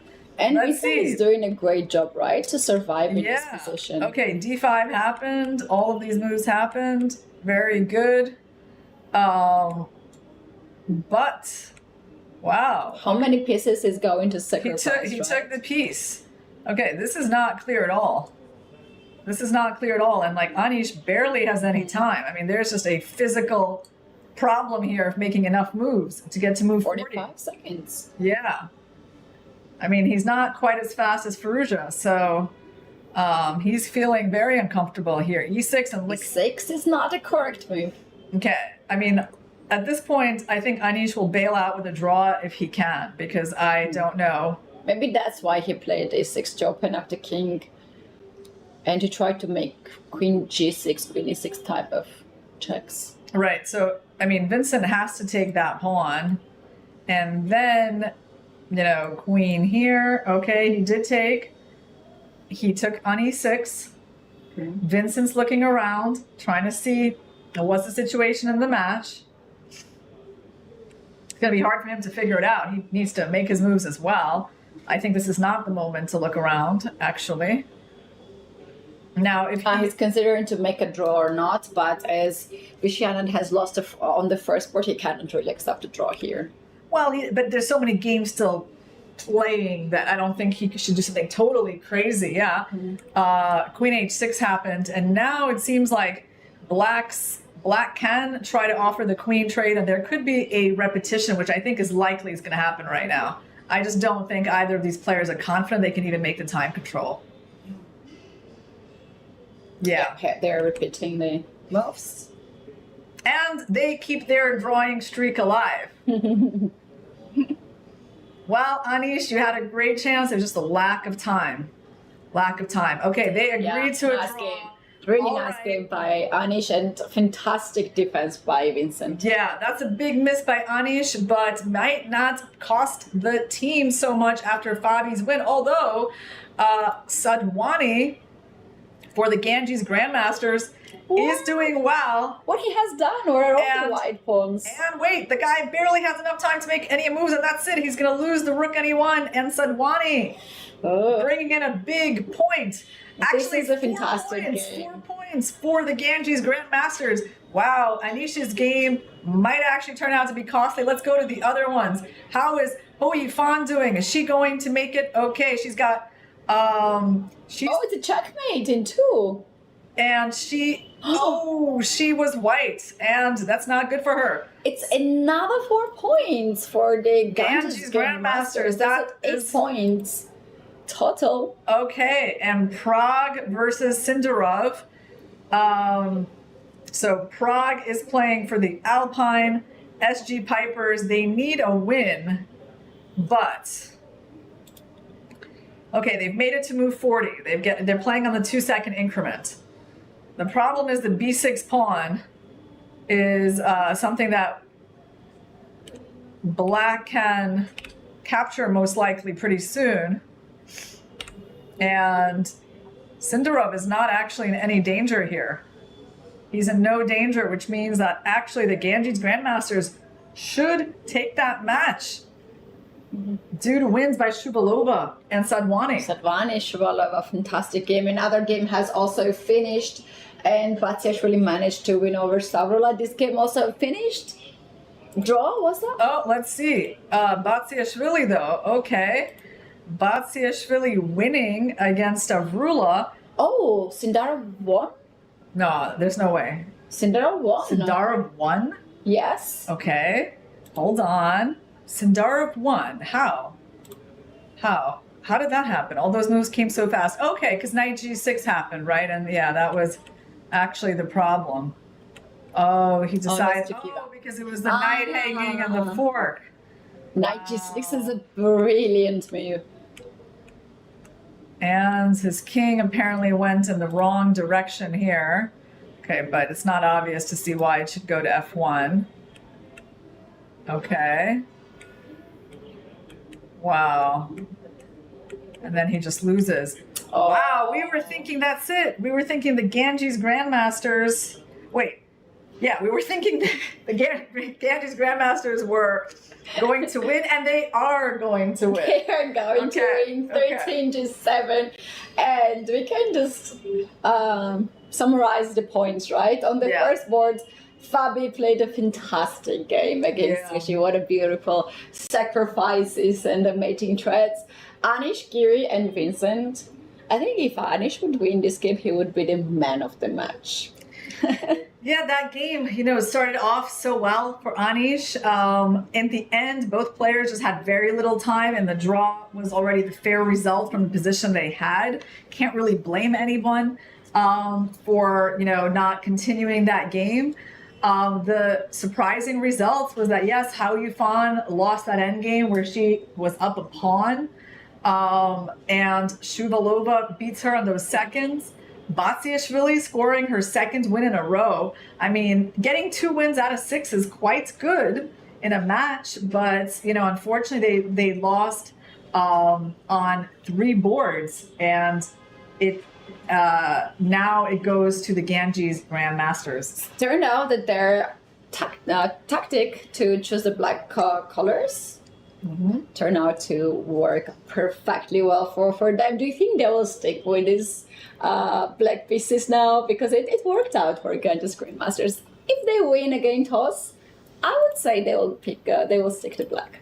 Yeah, you know what's interesting, Ketty, is at some point, like the time factor, it really is important. Like sometimes the players are just not sure they can make it to move 40. Their games are so complicated. Like we see even here, Mendoza, like just was at like 5 seconds left for 3 moves, right? Like you're not guaranteed to make it, especially in a bad position. And again, if you make it to 30, 40 moves, only in case if you have something extra, free position, like risk-free position, then it's okay. If you have still complicated position, 2 seconds is not too much time to survive. I mean, look at this situation. He had about 9 moves to make with like 44 seconds, right? This is really tough. And wow.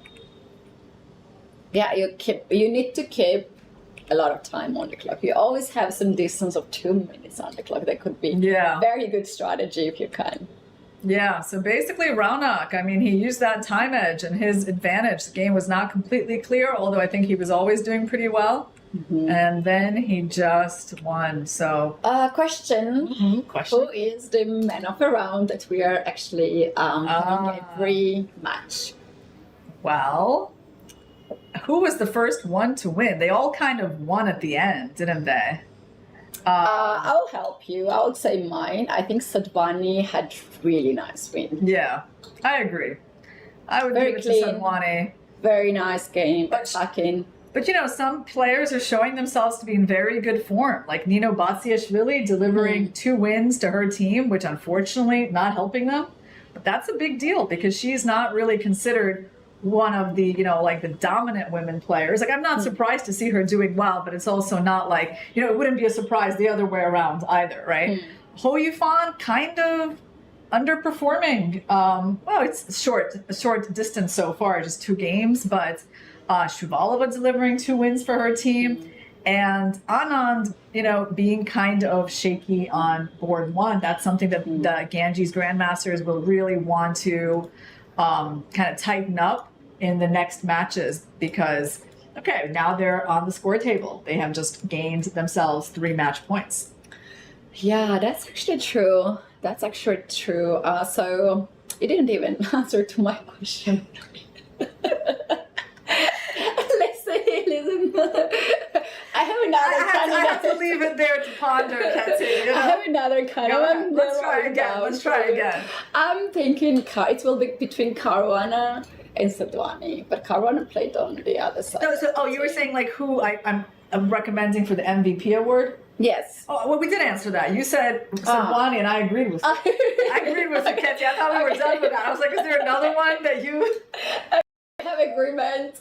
I think it's Sadhvani. He deserved to have such a nice game after yesterday. Yes. See, that was important. We did kind of say there were at least 3 factors that were in his advantage, and he used them to completely redeem himself and give his team this important first win in the Global Chess League.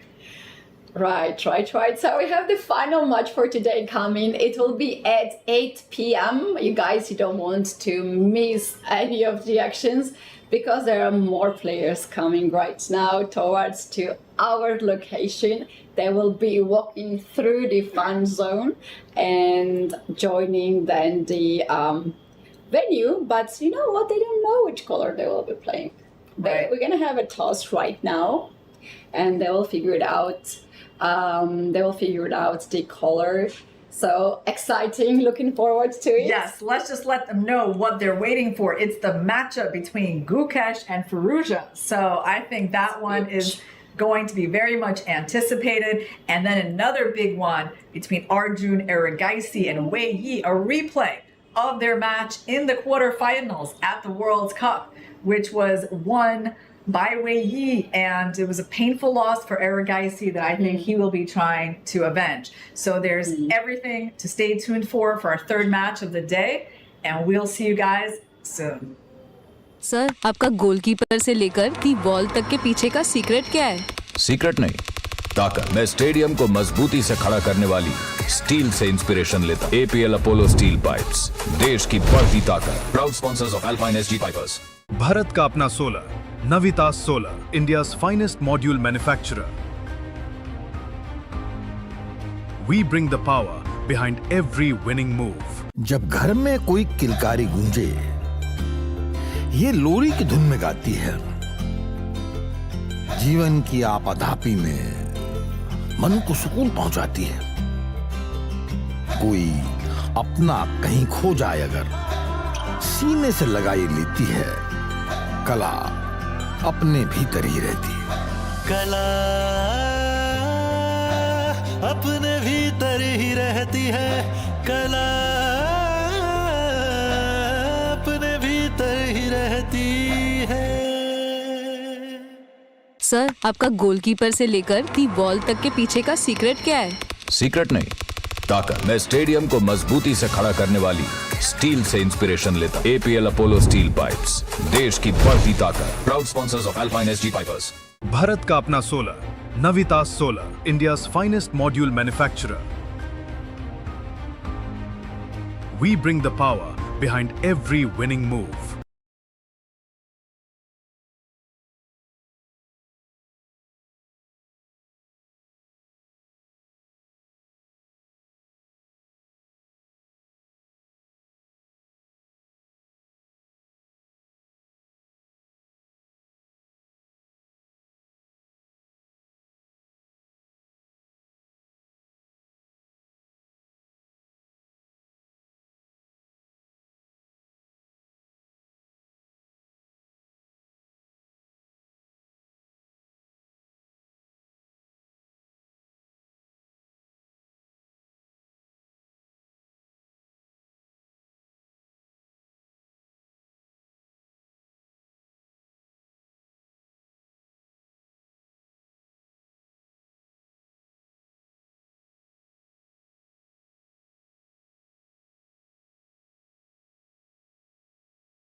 Some moments deserve something extraordinary. Melted Joy's limited edition assorted box. Crafted dark chocolate, naturally sweetened, made to share, made to savor.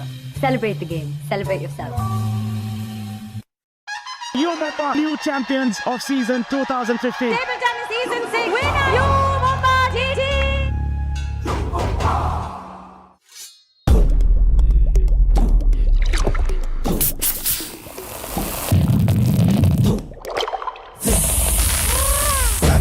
Grab it, visit, grab it,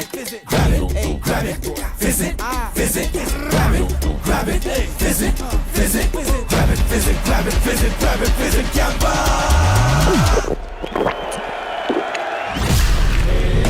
Grab the fizz. Campa wali fizz. Some moments deserve something extraordinary. Melted Joy's limited edition assorted box. Crafted dark chocolate, naturally sweetened, made to share, made to savor. Celebrate the game. Celebrate yourself.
Welcome back, everybody. This is Global Chess League Season 3 in Mumbai, India. We are Irina and Katie in the studio, and today we're going to have our final match. Big match coming into the action. We have big names as well and exciting matches. Irina, what we are going to see? Well, we're going to see a replay of the finale from last year between the PBG Alaskan Knights, led by Gukesh, and the Triveni Continental Kings, led by Alireza Firouzja. So at the moment, the Triveni Continental Kings, they won their first match, while the PBG Alaskan Knights lost their first match. So they would really like to get on the board today, but it's not going to be easy. Let's take a look at the matchups. So we have Gukesh versus Alireza. And the Triveni won the toss, and Luke Van Welly, their captain, chose white, which means that they're playing white again, as they did yesterday. Firouzja is going to be white against Gukesh. And they chose maybe black. Oh, they chose black. Yes. That's it. Yes, they chose black. Okay. Yesterday they were white. So Luke Van Weely also going for the strategy of alternating the colors. So Arjun Erigaisi going to be white against Wei Yi in a replay of their quarterfinal matchup at the World Cup. I feel like when you lose a World Cup match, Ketty, you're very motivated to kind of get revenge against the person who 100%. 100%. This is so personal. And especially for Arjun, it was in his country, and we saw him leaving the venue in few minutes after losing the match against Wei. These two matches, first board and the second board, will be very important and the key matches. But coming next, Vidit against Dominguez, also a very interesting matchup. We have Katerina Lagno playing with white pieces against Jujiner, and then Sarah Hadem. She lost her game yesterday for PBG Alaskan Knights, but today she has a chance to come back with white pieces against Alexandra Kostyunik. And the last board, the priority board, we have here friends playing against each other, Daniel Darda and Mark Andrea Maurizio Arinaris. Yesterday we planned to walk in the evening, right? So we were waiting some people to join us, and we saw Mark Andrea and Daniel playing Blitz game just next to us, and they were sitting there until midnight, blitzing, chatting. Yeah, so they're very friendly before their big matchup today. One interesting thing is that, you know, not only Sarah Hadem lost yesterday, but also Alexandra Kostyunik lost yesterday. So this is a matchup of two people who would really like to do better, super motivated. We got Katerina Lagno against Zhu Jiner. So these are, you know, very strong female players. Zhu Jiner now rated number 2 in the world behind Ho Yifan. In their history, I was able to find 3 games. The first 2, which were won by Katerina Lagno, but the third one was won by Zhu Jiner, which also kind of reflects the history in the ratings as Zhu Jiner has begun her climb. Linear Dominguez against Vidit, they don't have a ton of games. They drew their match in the Global Chess League in 2023. But I think Vidit is maybe a slight favorite based on their history. I mean, I don't think Linear has actually won any games against Vidit so far. So, I mean, that can always change. But for now, I have to give Vidit a slight edge on that board. Yeah, let's see how this gonna go. I would say that they are both very solid players, and I might think that this game can end in a draw. We have the first move already, Gukesh e4, but we know that icon board starts later on. This is the first ceremonial move. We have guests coming very often here, making the moves, and they are choosing the first board to make their ceremonial move. But the other games have already started. We have women's board starting 2 games in the progress, and later on we're gonna have all the games in the action. Well, just like Vishy Anand, Zhu Jiner chooses the open Spanish. She made that capture on e4. So maybe Katerina Lagno, she will repeat Caruana's play or come up with something different. Caruana played the move c3 here. But Katerina Lagno starts with bishop e3, not allowing the move bishop c5. So at this point, most likely black is going to be going for bishop e7 and castles, normal development, and white will go c3 in order to give this bishop a retreat because the move knight c5 often hits that bishop. And after knight bd2, which most likely the move, yeah, black has a choice here, but you kind of have to do something. I don't know if you want to just let this exchange happen. I mean, maybe the exchange is not such a big deal, actually, but definitely a moment of choice. Also, maybe knight c5 is not like so amazing here because here the knight doesn't have the e6 square to be rerouted to. So let's see right now. Bishop knight d2 is on the board and was answered by bishop g4. Knight takes e4, pawn takes e4, And at this point, white needs to figure out a way to get out of the pin. I believe she made her move because queen d5, right? Queen d5, and the attack is on this this knight. So black has a choice: take the queen and then take the knight on f3, or just take the knight on f3 immediately. I think to take knights right away makes a lot of sense, because if you take the queen, then bishop on d5 will not only attack the knight but also rook on a8.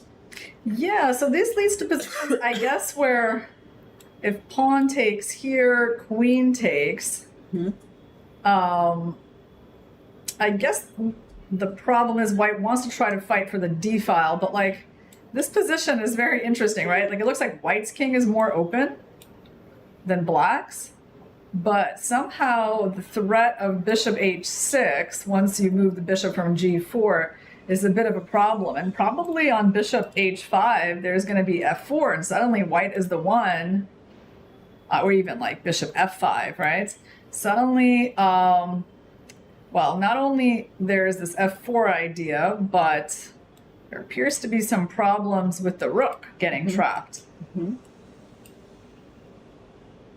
So what if we go, yeah, rook c8, there might be bishop b7. Anyway. Yeah, and also this square. I was actually thinking, how about bishop h3 instead? Bishop h3, right here, yeah? Okay, that's a good question. But so I guess here we try to win a pawn with this move. This tactic is pretty important. And then you capture the bishop with some kind of an advantage. Okay, well, let's see if anything was decided in their game. It looks like she went for the end game.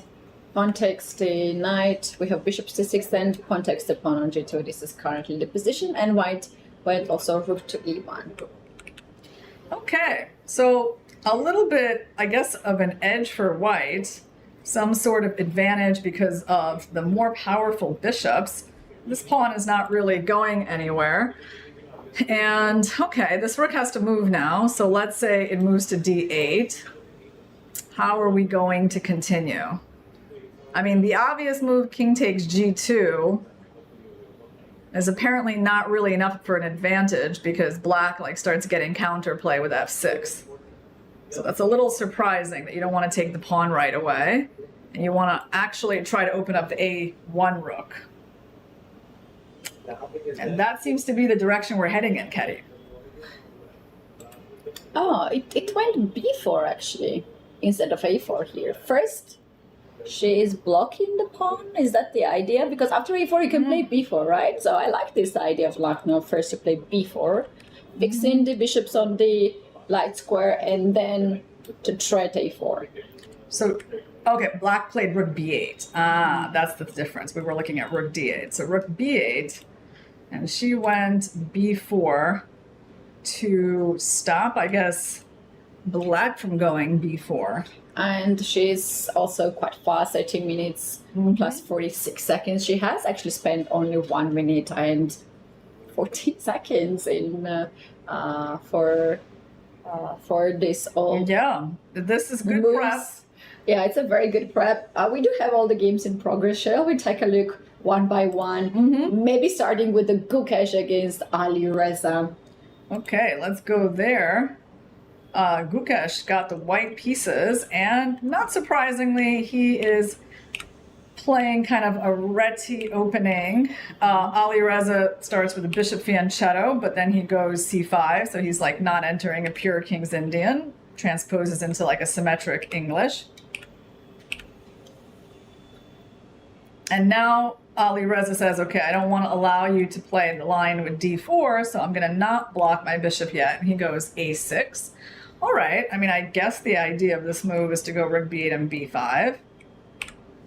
And that's what he does. Okay, so main concept the black is employing here is the control over the d4 square. So Gukesh goes d3, b5. Pawn takes. Okay, black gets to capture towards the center. Bishop e3 and b4. So definitely an unorthodox start to this game, Ketty, don't you think? Yeah, this is something not very usual to I mean, I haven't seen any games like this, exactly like this yet. I don't like when I don't control the center, to be honest. I never like to have the pieces just in front of my pawns. I like to control the center first. I would feel a little bit more comfortable with black pieces here. You know, you get a lot of space advantage on the queen side. And white's pieces are just like weirdly standard. However, perhaps Gukesh knows what he's doing in here. That was his choice, right? Well, he's figuring things out. It seems like both players, or at least Gukesh, is definitely on his own right now. And I think knight a4 is the move, hitting this pawn, and black must certainly be planning the move d6 on that. Lucky for him, there's no direct tactic against that knight. And now, Ketty, I think white's main plans, they have to kind of involve one move. What is that? What do you think, Ketty? I think if we don't play this move, there's not much of a position here. You mean d4? Yeah, like somewhere you have to get this move in. Like maybe not necessarily on this turn, maybe on this turn, but like at least soon, this move's got to get played. So the only question is, do you like throw in something like rook c1 to make sure that there's no c4? I have an idea. So how about we play d4 now? Yeah. And if you play c4, yeah. How about we play knight e5? Knight e5, okay. Point being that you have to take it knight, right? With the knight. We take it back with the pawn. And after bishop takes it back, we have this bishop to e7. And are we just winning an exchange? Oh, wow.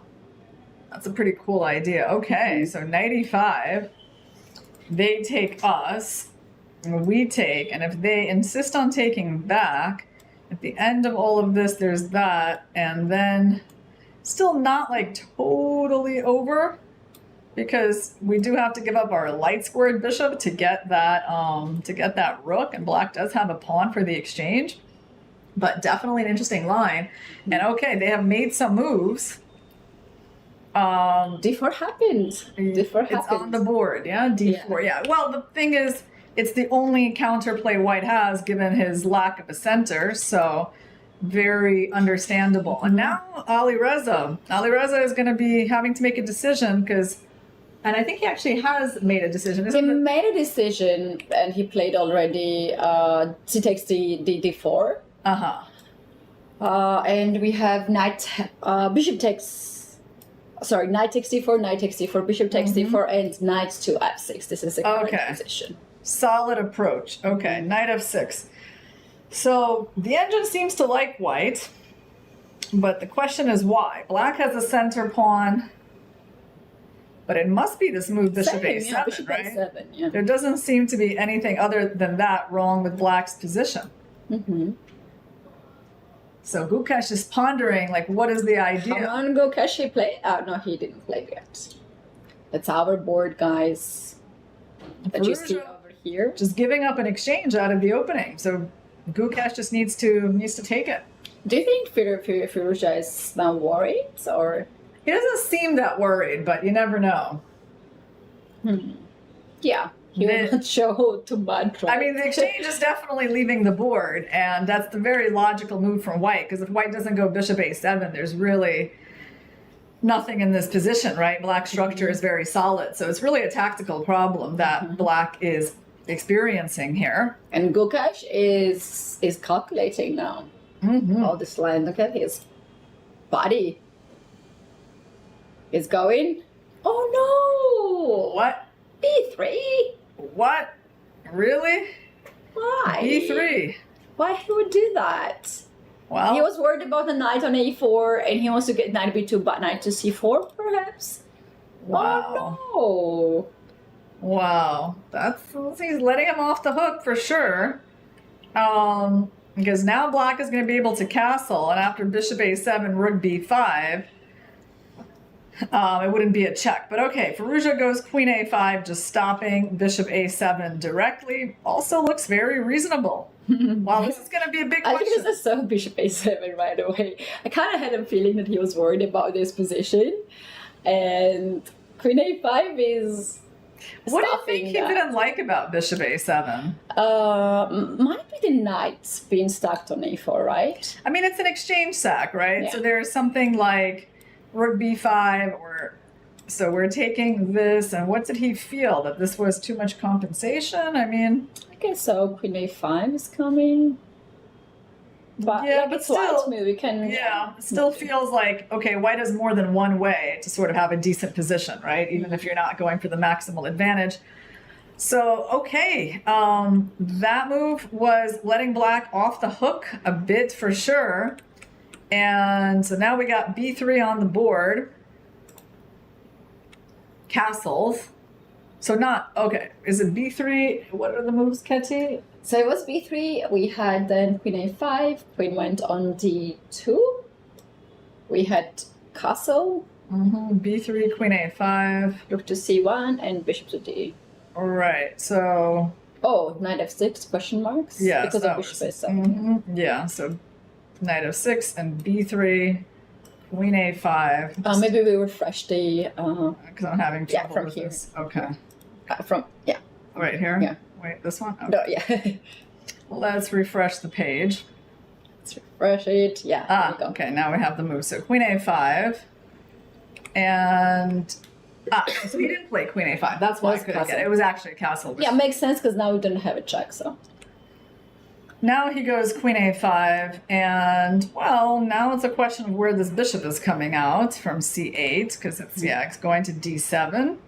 The knight on a4 is not amazing. Also, he's way down on the clock. So, actually, it's a pretty good start to the game for Firouzja, who is the first one, well, not the first one, but he has definitely made a threat, and it's kind of intending to execute that, right?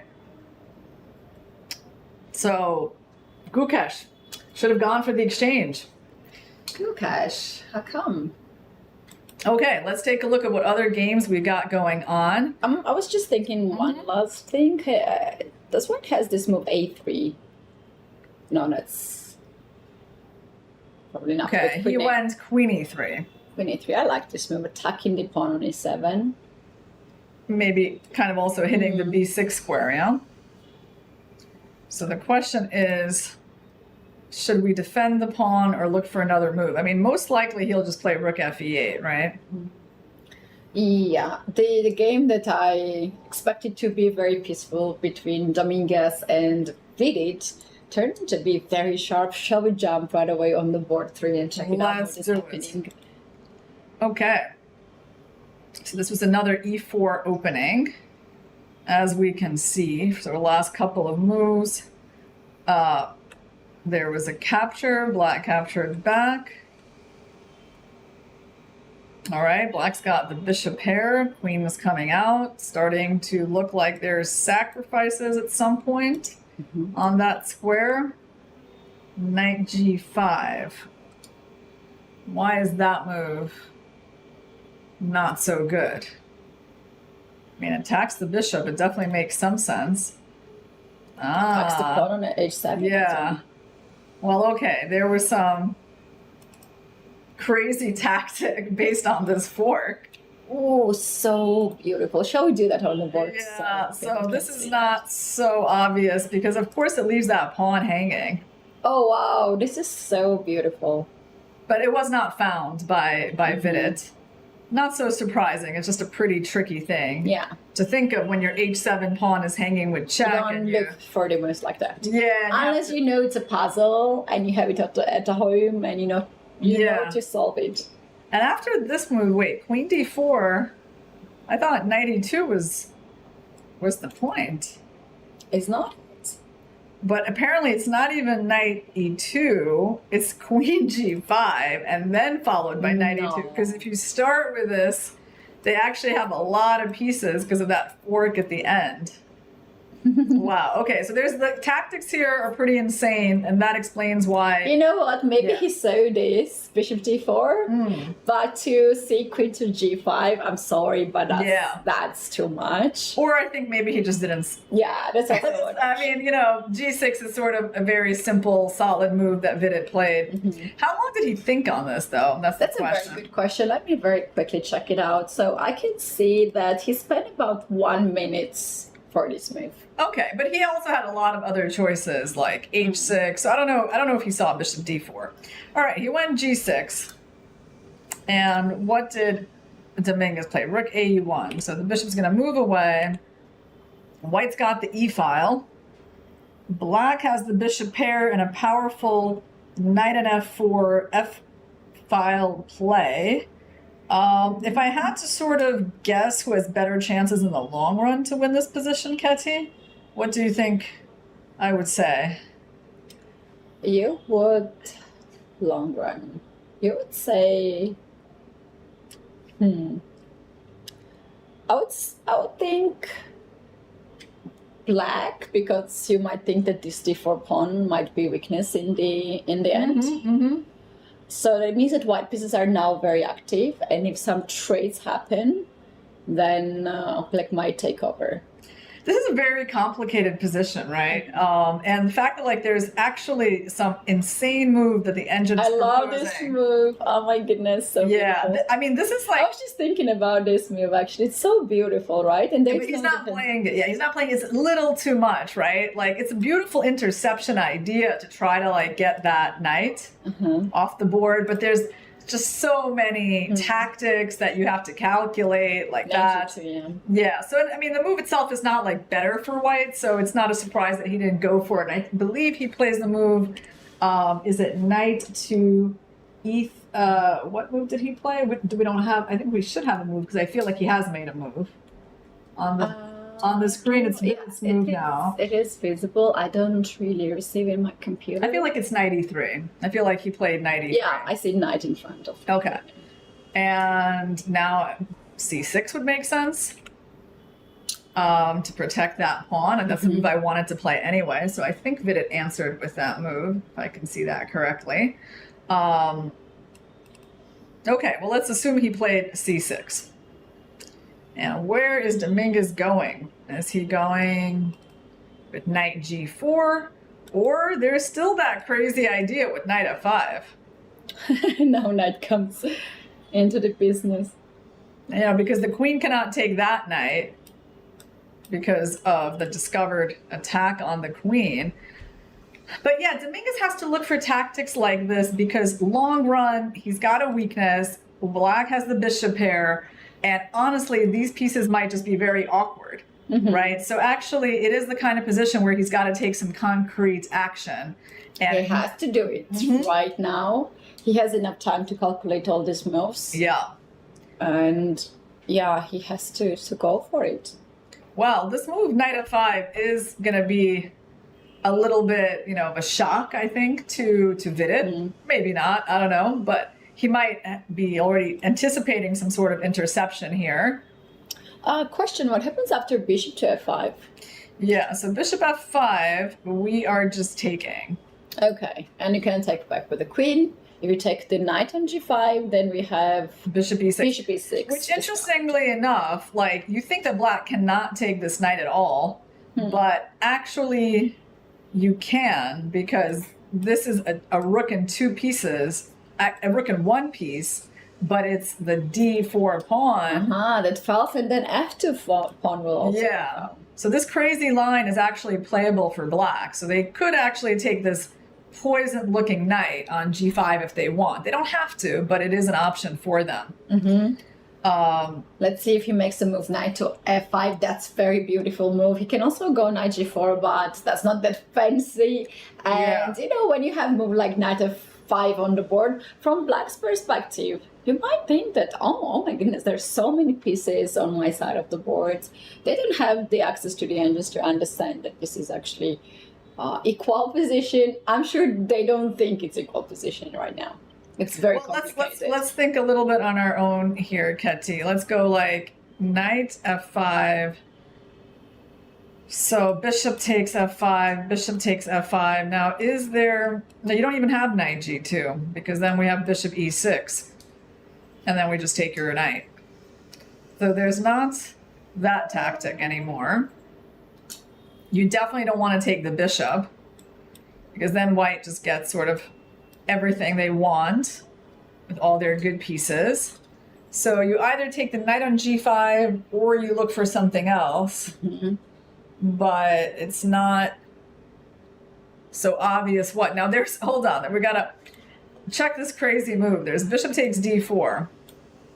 How does that work? Oh. Wait, what? What he played? Knight f5? Knight is on f5. You think he did it, right? Yeah. Yeah. That makes sense. Yeah, he did it.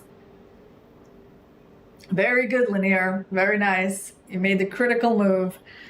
And knight, yeah, knight is not on e3 at all. I see that. Knight is on f5. But Katie, I'm so puzzled by this move bishop d4, by its existence. I mean, what if I just take it? Yes. Oh, but now you can take on g5. Hold on. Because now on bishop e6. No. We have bishop g4 as well somewhere, right? But bishop g4 doesn't bother me too much because I can just move my queen. So everything is sort of based on this, but the problem is like that's the real point of bishop takes d4. Yeah. Pretty amazing. So is this a saving move for black? It's one of the possibilities. I mean, he doesn't have to find these moves, but he kind of has to go for some tricky tactical things. Like he does have to work out the tactics in this position. No way around that. So let's see what Vidit comes up with. Oh, look at them, how they are sitting, right? So close to each other. Because it's a very tense moment on the board.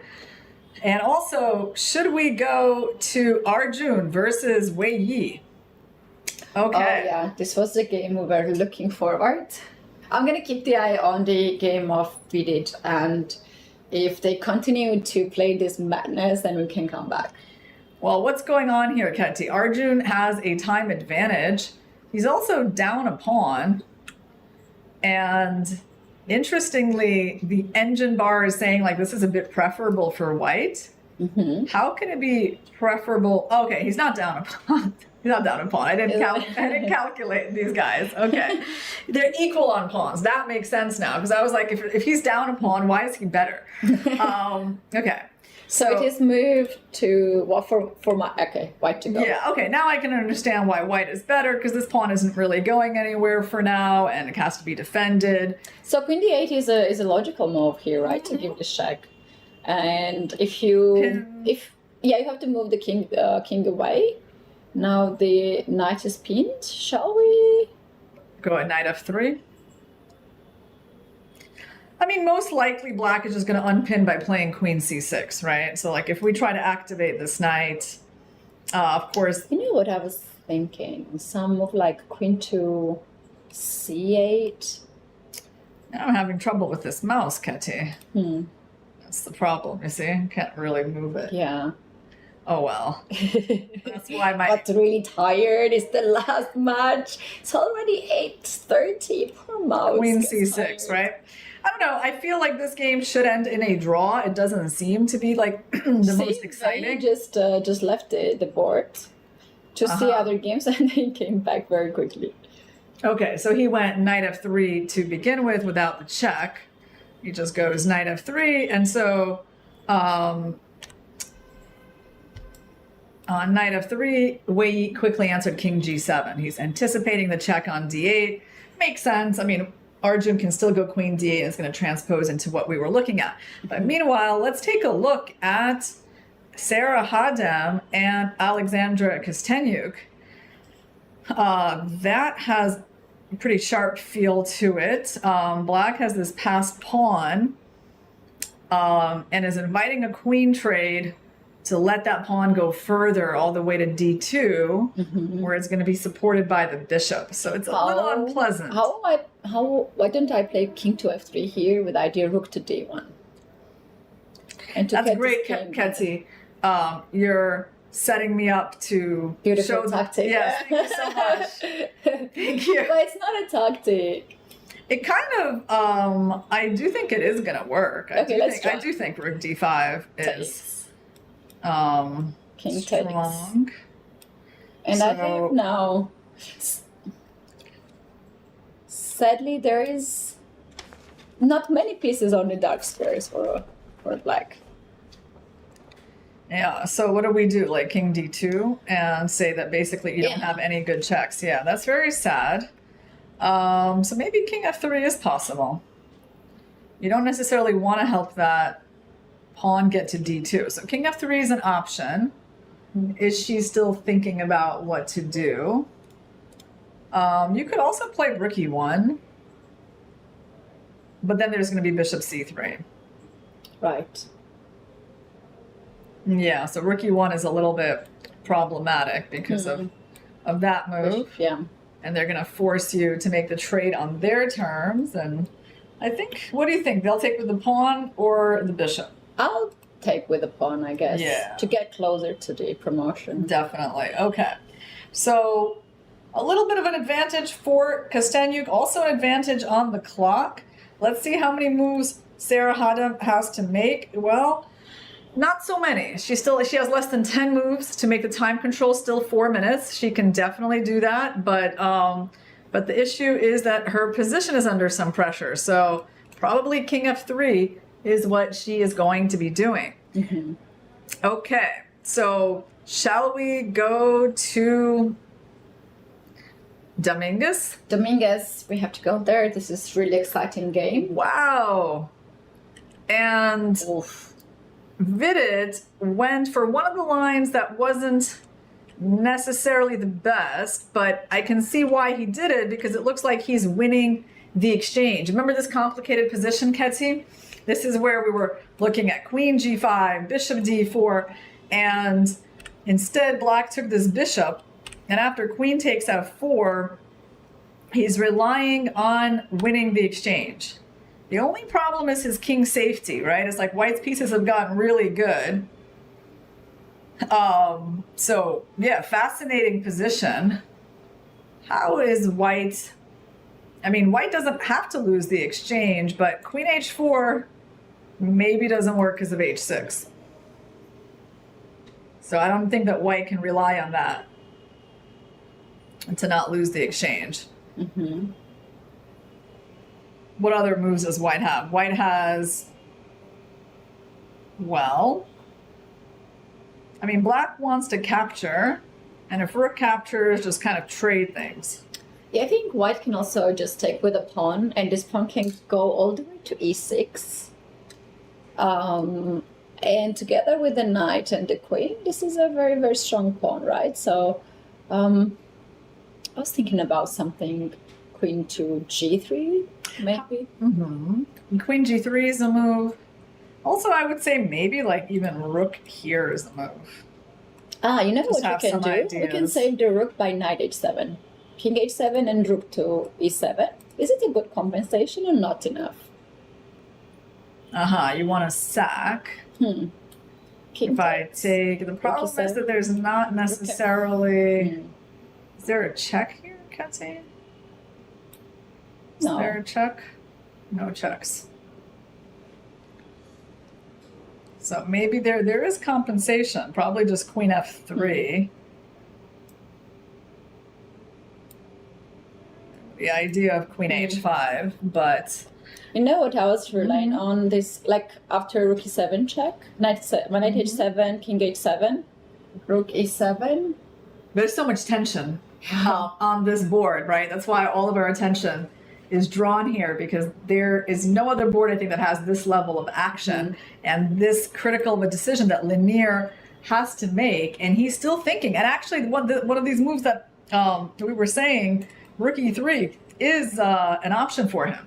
So the idea is that, like, when they take your rook, we were going to take with the pawn, and then this rook is kind of helpful in terms of swinging over to G3. Oh, that's a really good move. Yeah, so that's one way for him to sacrifice the exchange. He just needs to make this decision because he's now at 2.5 minutes, right? We don't. Oh, but it goes for your move, Ketty. Knight H7. I just like this move. You know why? Here's a silly line. takes the rook to e7. It's like that. Two question mark. One for me, one for Dominguez. We share that. Is there a rook f7, queen f7, queen h4 with rook Yeah, e7 I think so. idea? Yeah, this is probably not a great block. That's what we were hoping for. Because, yeah, too unprotected on the e7 square. So we go back here and rook e7. So he basically is choosing between g8 and King h8. g8. King g8 has g8. Queen f3. I think, yeah, very logical move. Okay, so we got this far in our analysis. And you know what? I want to play rook 1 to e6. Okay. And how black is stopping that? Queen g5, played by Vidit. Queen g5, stopping queen h5. Wow. Very tricky. Can we do...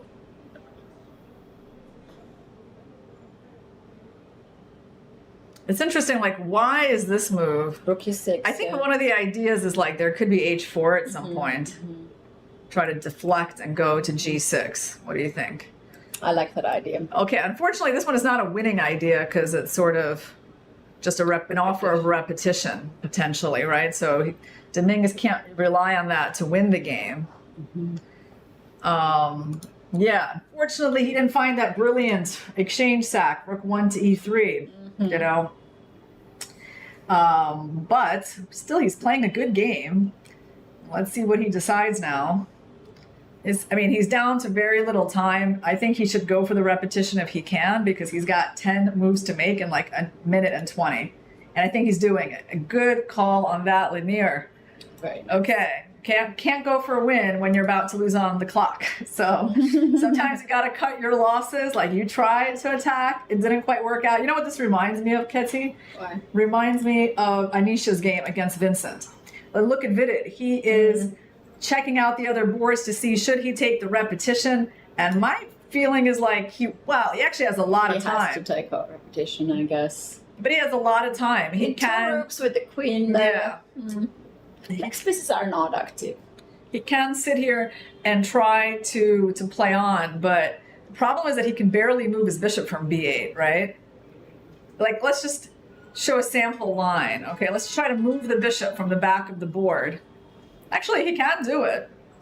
Bishop f4 is not impossible for him to try to play on, but, you know, at some point, though, the bishop is starting to run out of squares. You know, you can't sort of run forever, because somewhere you can get a worse position. So, but he might risk it. I mean, honestly, with Lanier's time situation, I feel like if he can figure out a way to keep this game going, he should. The game, which is very hard to keep it going, is for Gukesh against Ali Reza, because all his pieces are on the side of the board of Gukesh. Look at this. Wow. Oh, no. Wow, what an invasion. And the knight on a4 that was there for so long is not exactly amazing right now. He doesn't have much time. And okay, what are Black's threats? His last move was rook c2. So a2. g3, queen g1, and knight f4 maybe? Okay, so he's trying to get a queen trade. Makes sense. I mean, in general, Black does not really want to trade the queens. I don't see why he would. He can just go back to h6. That's maybe my first thought. Let's go to h6. And maybe we can get that board up between... Oh, whoa, he traded. I mean, sure, he is going to be better here, but bishop takes g1. I mean, I guess he's hoping to win the endgame. He's going to win the a2 pawn. He hopes to win the b3 pawn. Okay, I can understand his move too. And you know what I pretty like here for Black? He also has this bishop d7, bishop b5 idea to also target e2 pawn. So he's going to take on a2. What's the time situation? 5 minutes for, Ali Reza against almost 2 minutes. I think they have already reached 40 moves. Let me just double check. Oh no, 31. No, yeah. They need to make 9 more moves. Well, and of course Gukesh has less time on the clock. So Firouzja is thinking, what are his options other than taking the pawn? He took the Okay, pawn. he took the pawn. It is the obvious move. I mean, at some point, he just wants to go knight e3, get the dark squared bishop, and then attack the b3 pawn. Shall we just quickly go to the game? Oh no, it's finished. Katarina Lochner lost against Zhu Jinner. Okay, that's an important result, and we can take a look at that later since we didn't get a chance to catch that. But that is... Zhu Jinner gets 4 points for her team. That's right. She won that endgame. A little bit surprising. She's improving her score against Katarina Lochner. It looks like the game between Sarah Hadam, and Alexandra Kostenyuk is heading towards a draw with the bishops of opposite color. Most likely, although there's still some play there. It's not that clear. Lanier drew his game against Vidit, so yes, I guess they just repeated there. And Arjun Weiyi, not much is happening. So wait, what is going on in the match? Zhu Jinner won for... Jinner won for the Triveni Continental Kings. Vidit draw, decided to make a draw. Right. So this game and Ali Reza is winning. Well, that would mean that Triveni Continental Kings is on their path to make it to 2 out of 2. And if you check the board 6, there's also a very good scenario for the Triveni Continental Kings as Maurizi is dominating the board. Okay, so right now it's looking good for Triveni, and let's stay with this game because we got the world champion Gukesh against Ali Reza Faruja, who also beat Caruana yesterday. So if he wins again, he's just going to be gaining a lot of confidence. Ali Reza loves this tournament. He was enjoying so much last year, and he is the leader and icon of the 2 times GCL champions. Although we have to mention that the first season it was Levon Aronian who was the icon of Triveni Continental Kings, and in fact Levon was the last minute a replacement of Dingliran. Dingliran couldn't make it, and Levon stepped in. He came here and he won the event. Unfortunately, we don't see him. I would be so happy to have Levon here as well at this event. Yeah, he must be too busy spending his cash. Oh, he's a rich man now, so he's got other things to do. If Levon is here, I know what he would say. What would he say? That money is not important earlier. Yeah, I mean, he would say with his voice, "I was rich earlier." No, but it's always nice to get a little richer. So, Adam has ended together with a draw. Okay, how is Ali Reza proceeding here? So he decides to go for knight e3, which was the most obvious tempting move that I probably would have done too. Wasn't the engine's favorite.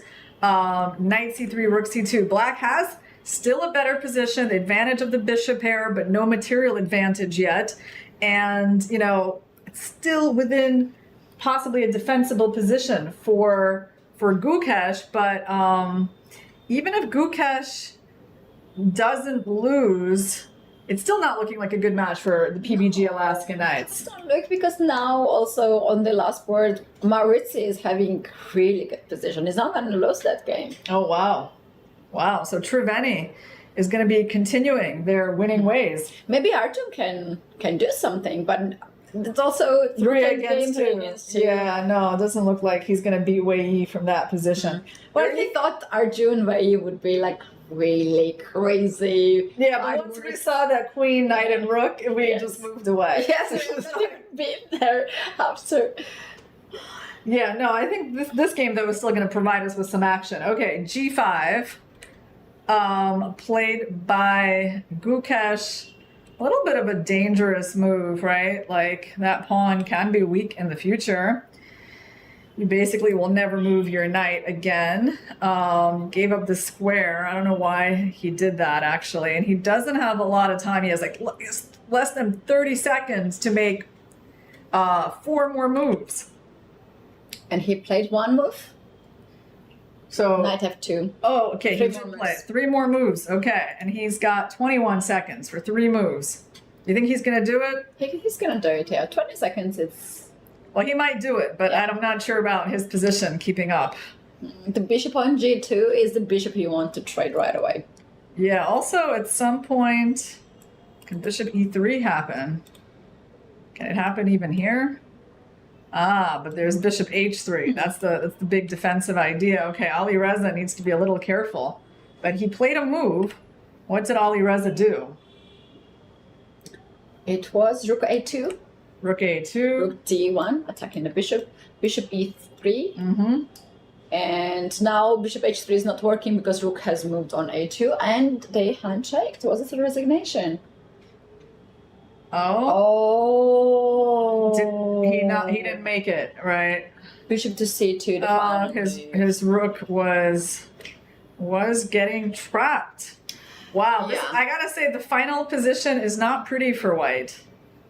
No, it is not. Heartbreaking loss for Gukesh and also for PBG Alaskan Knights. They needed to win today, as they have had a really tough day yesterday.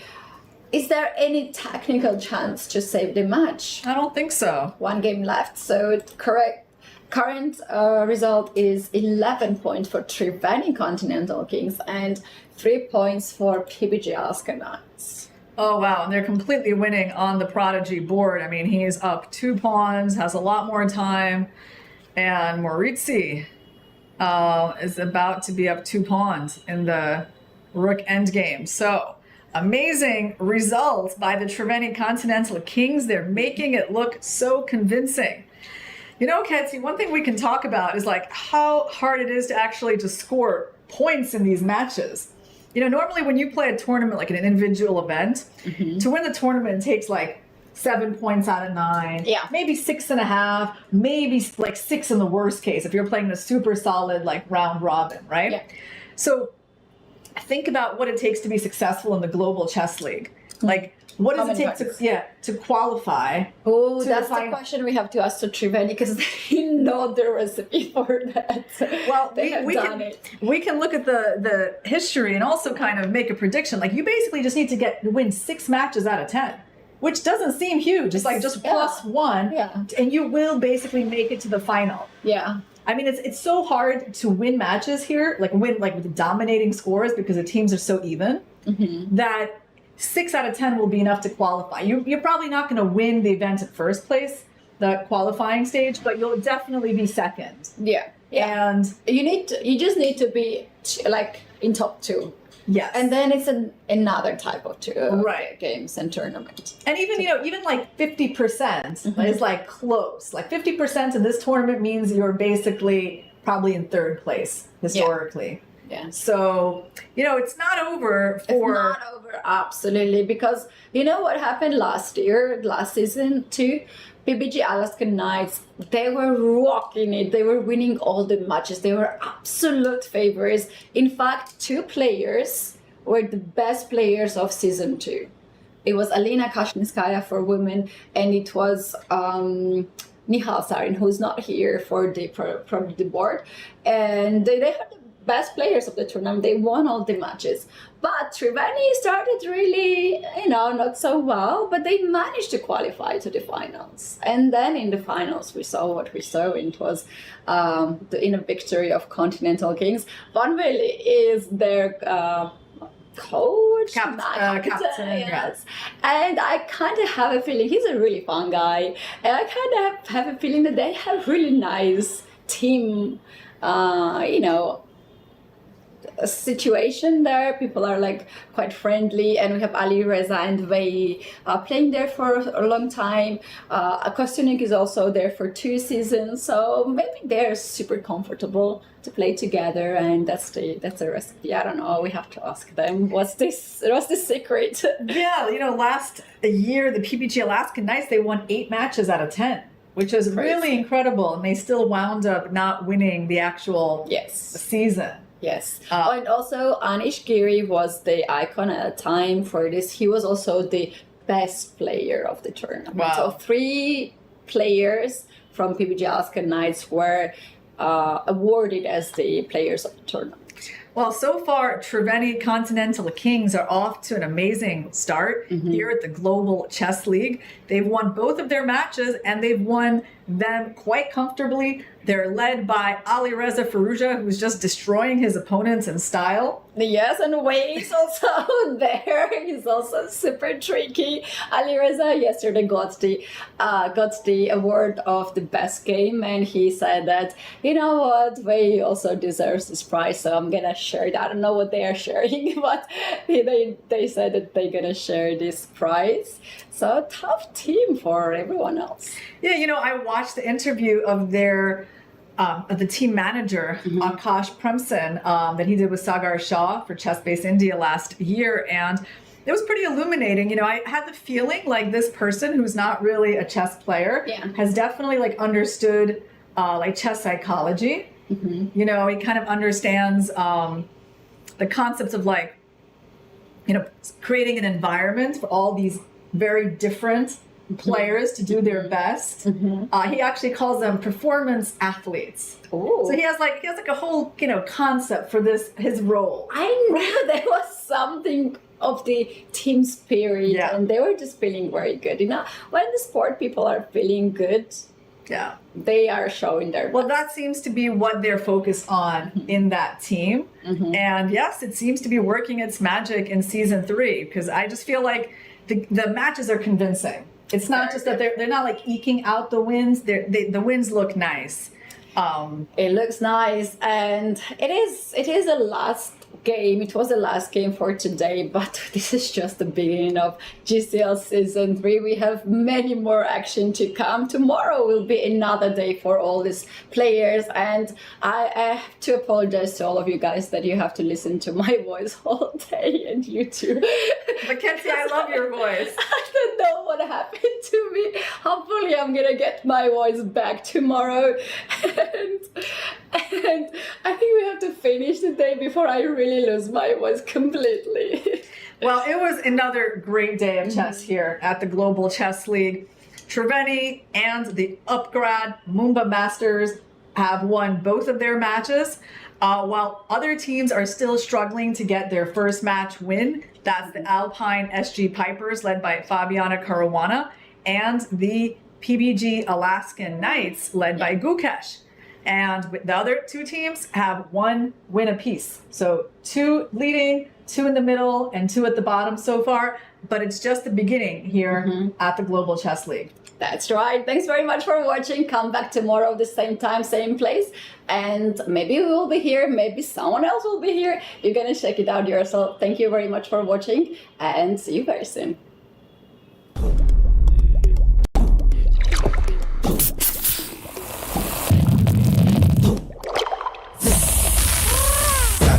Grab it, visit, grab it, grab it, visit, grab it, visit, grab it, visit, Gamba!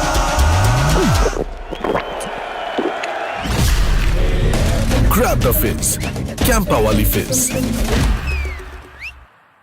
You are the new champions of season 2015. Table tennis season 6 winner, you Mumba TT. Some moments deserve something extraordinary. Melted Joy's limited edition assorted box. Crafted dark chocolate, naturally sweetened, made to share, made to savor. Celebrate the game. Celebrate yourself. जब घर में कोई किलकारी गूंजे, ये लोरी की धुन में गाती है। जीवन की आपाधापी में मन को सुकून पहुंचाती है। कोई अपना कहीं खो जाए अगर सीने से लगाई लेती है, कला अपने भीतर ही रहती है। कला अपने भीतर ही रहती है, कला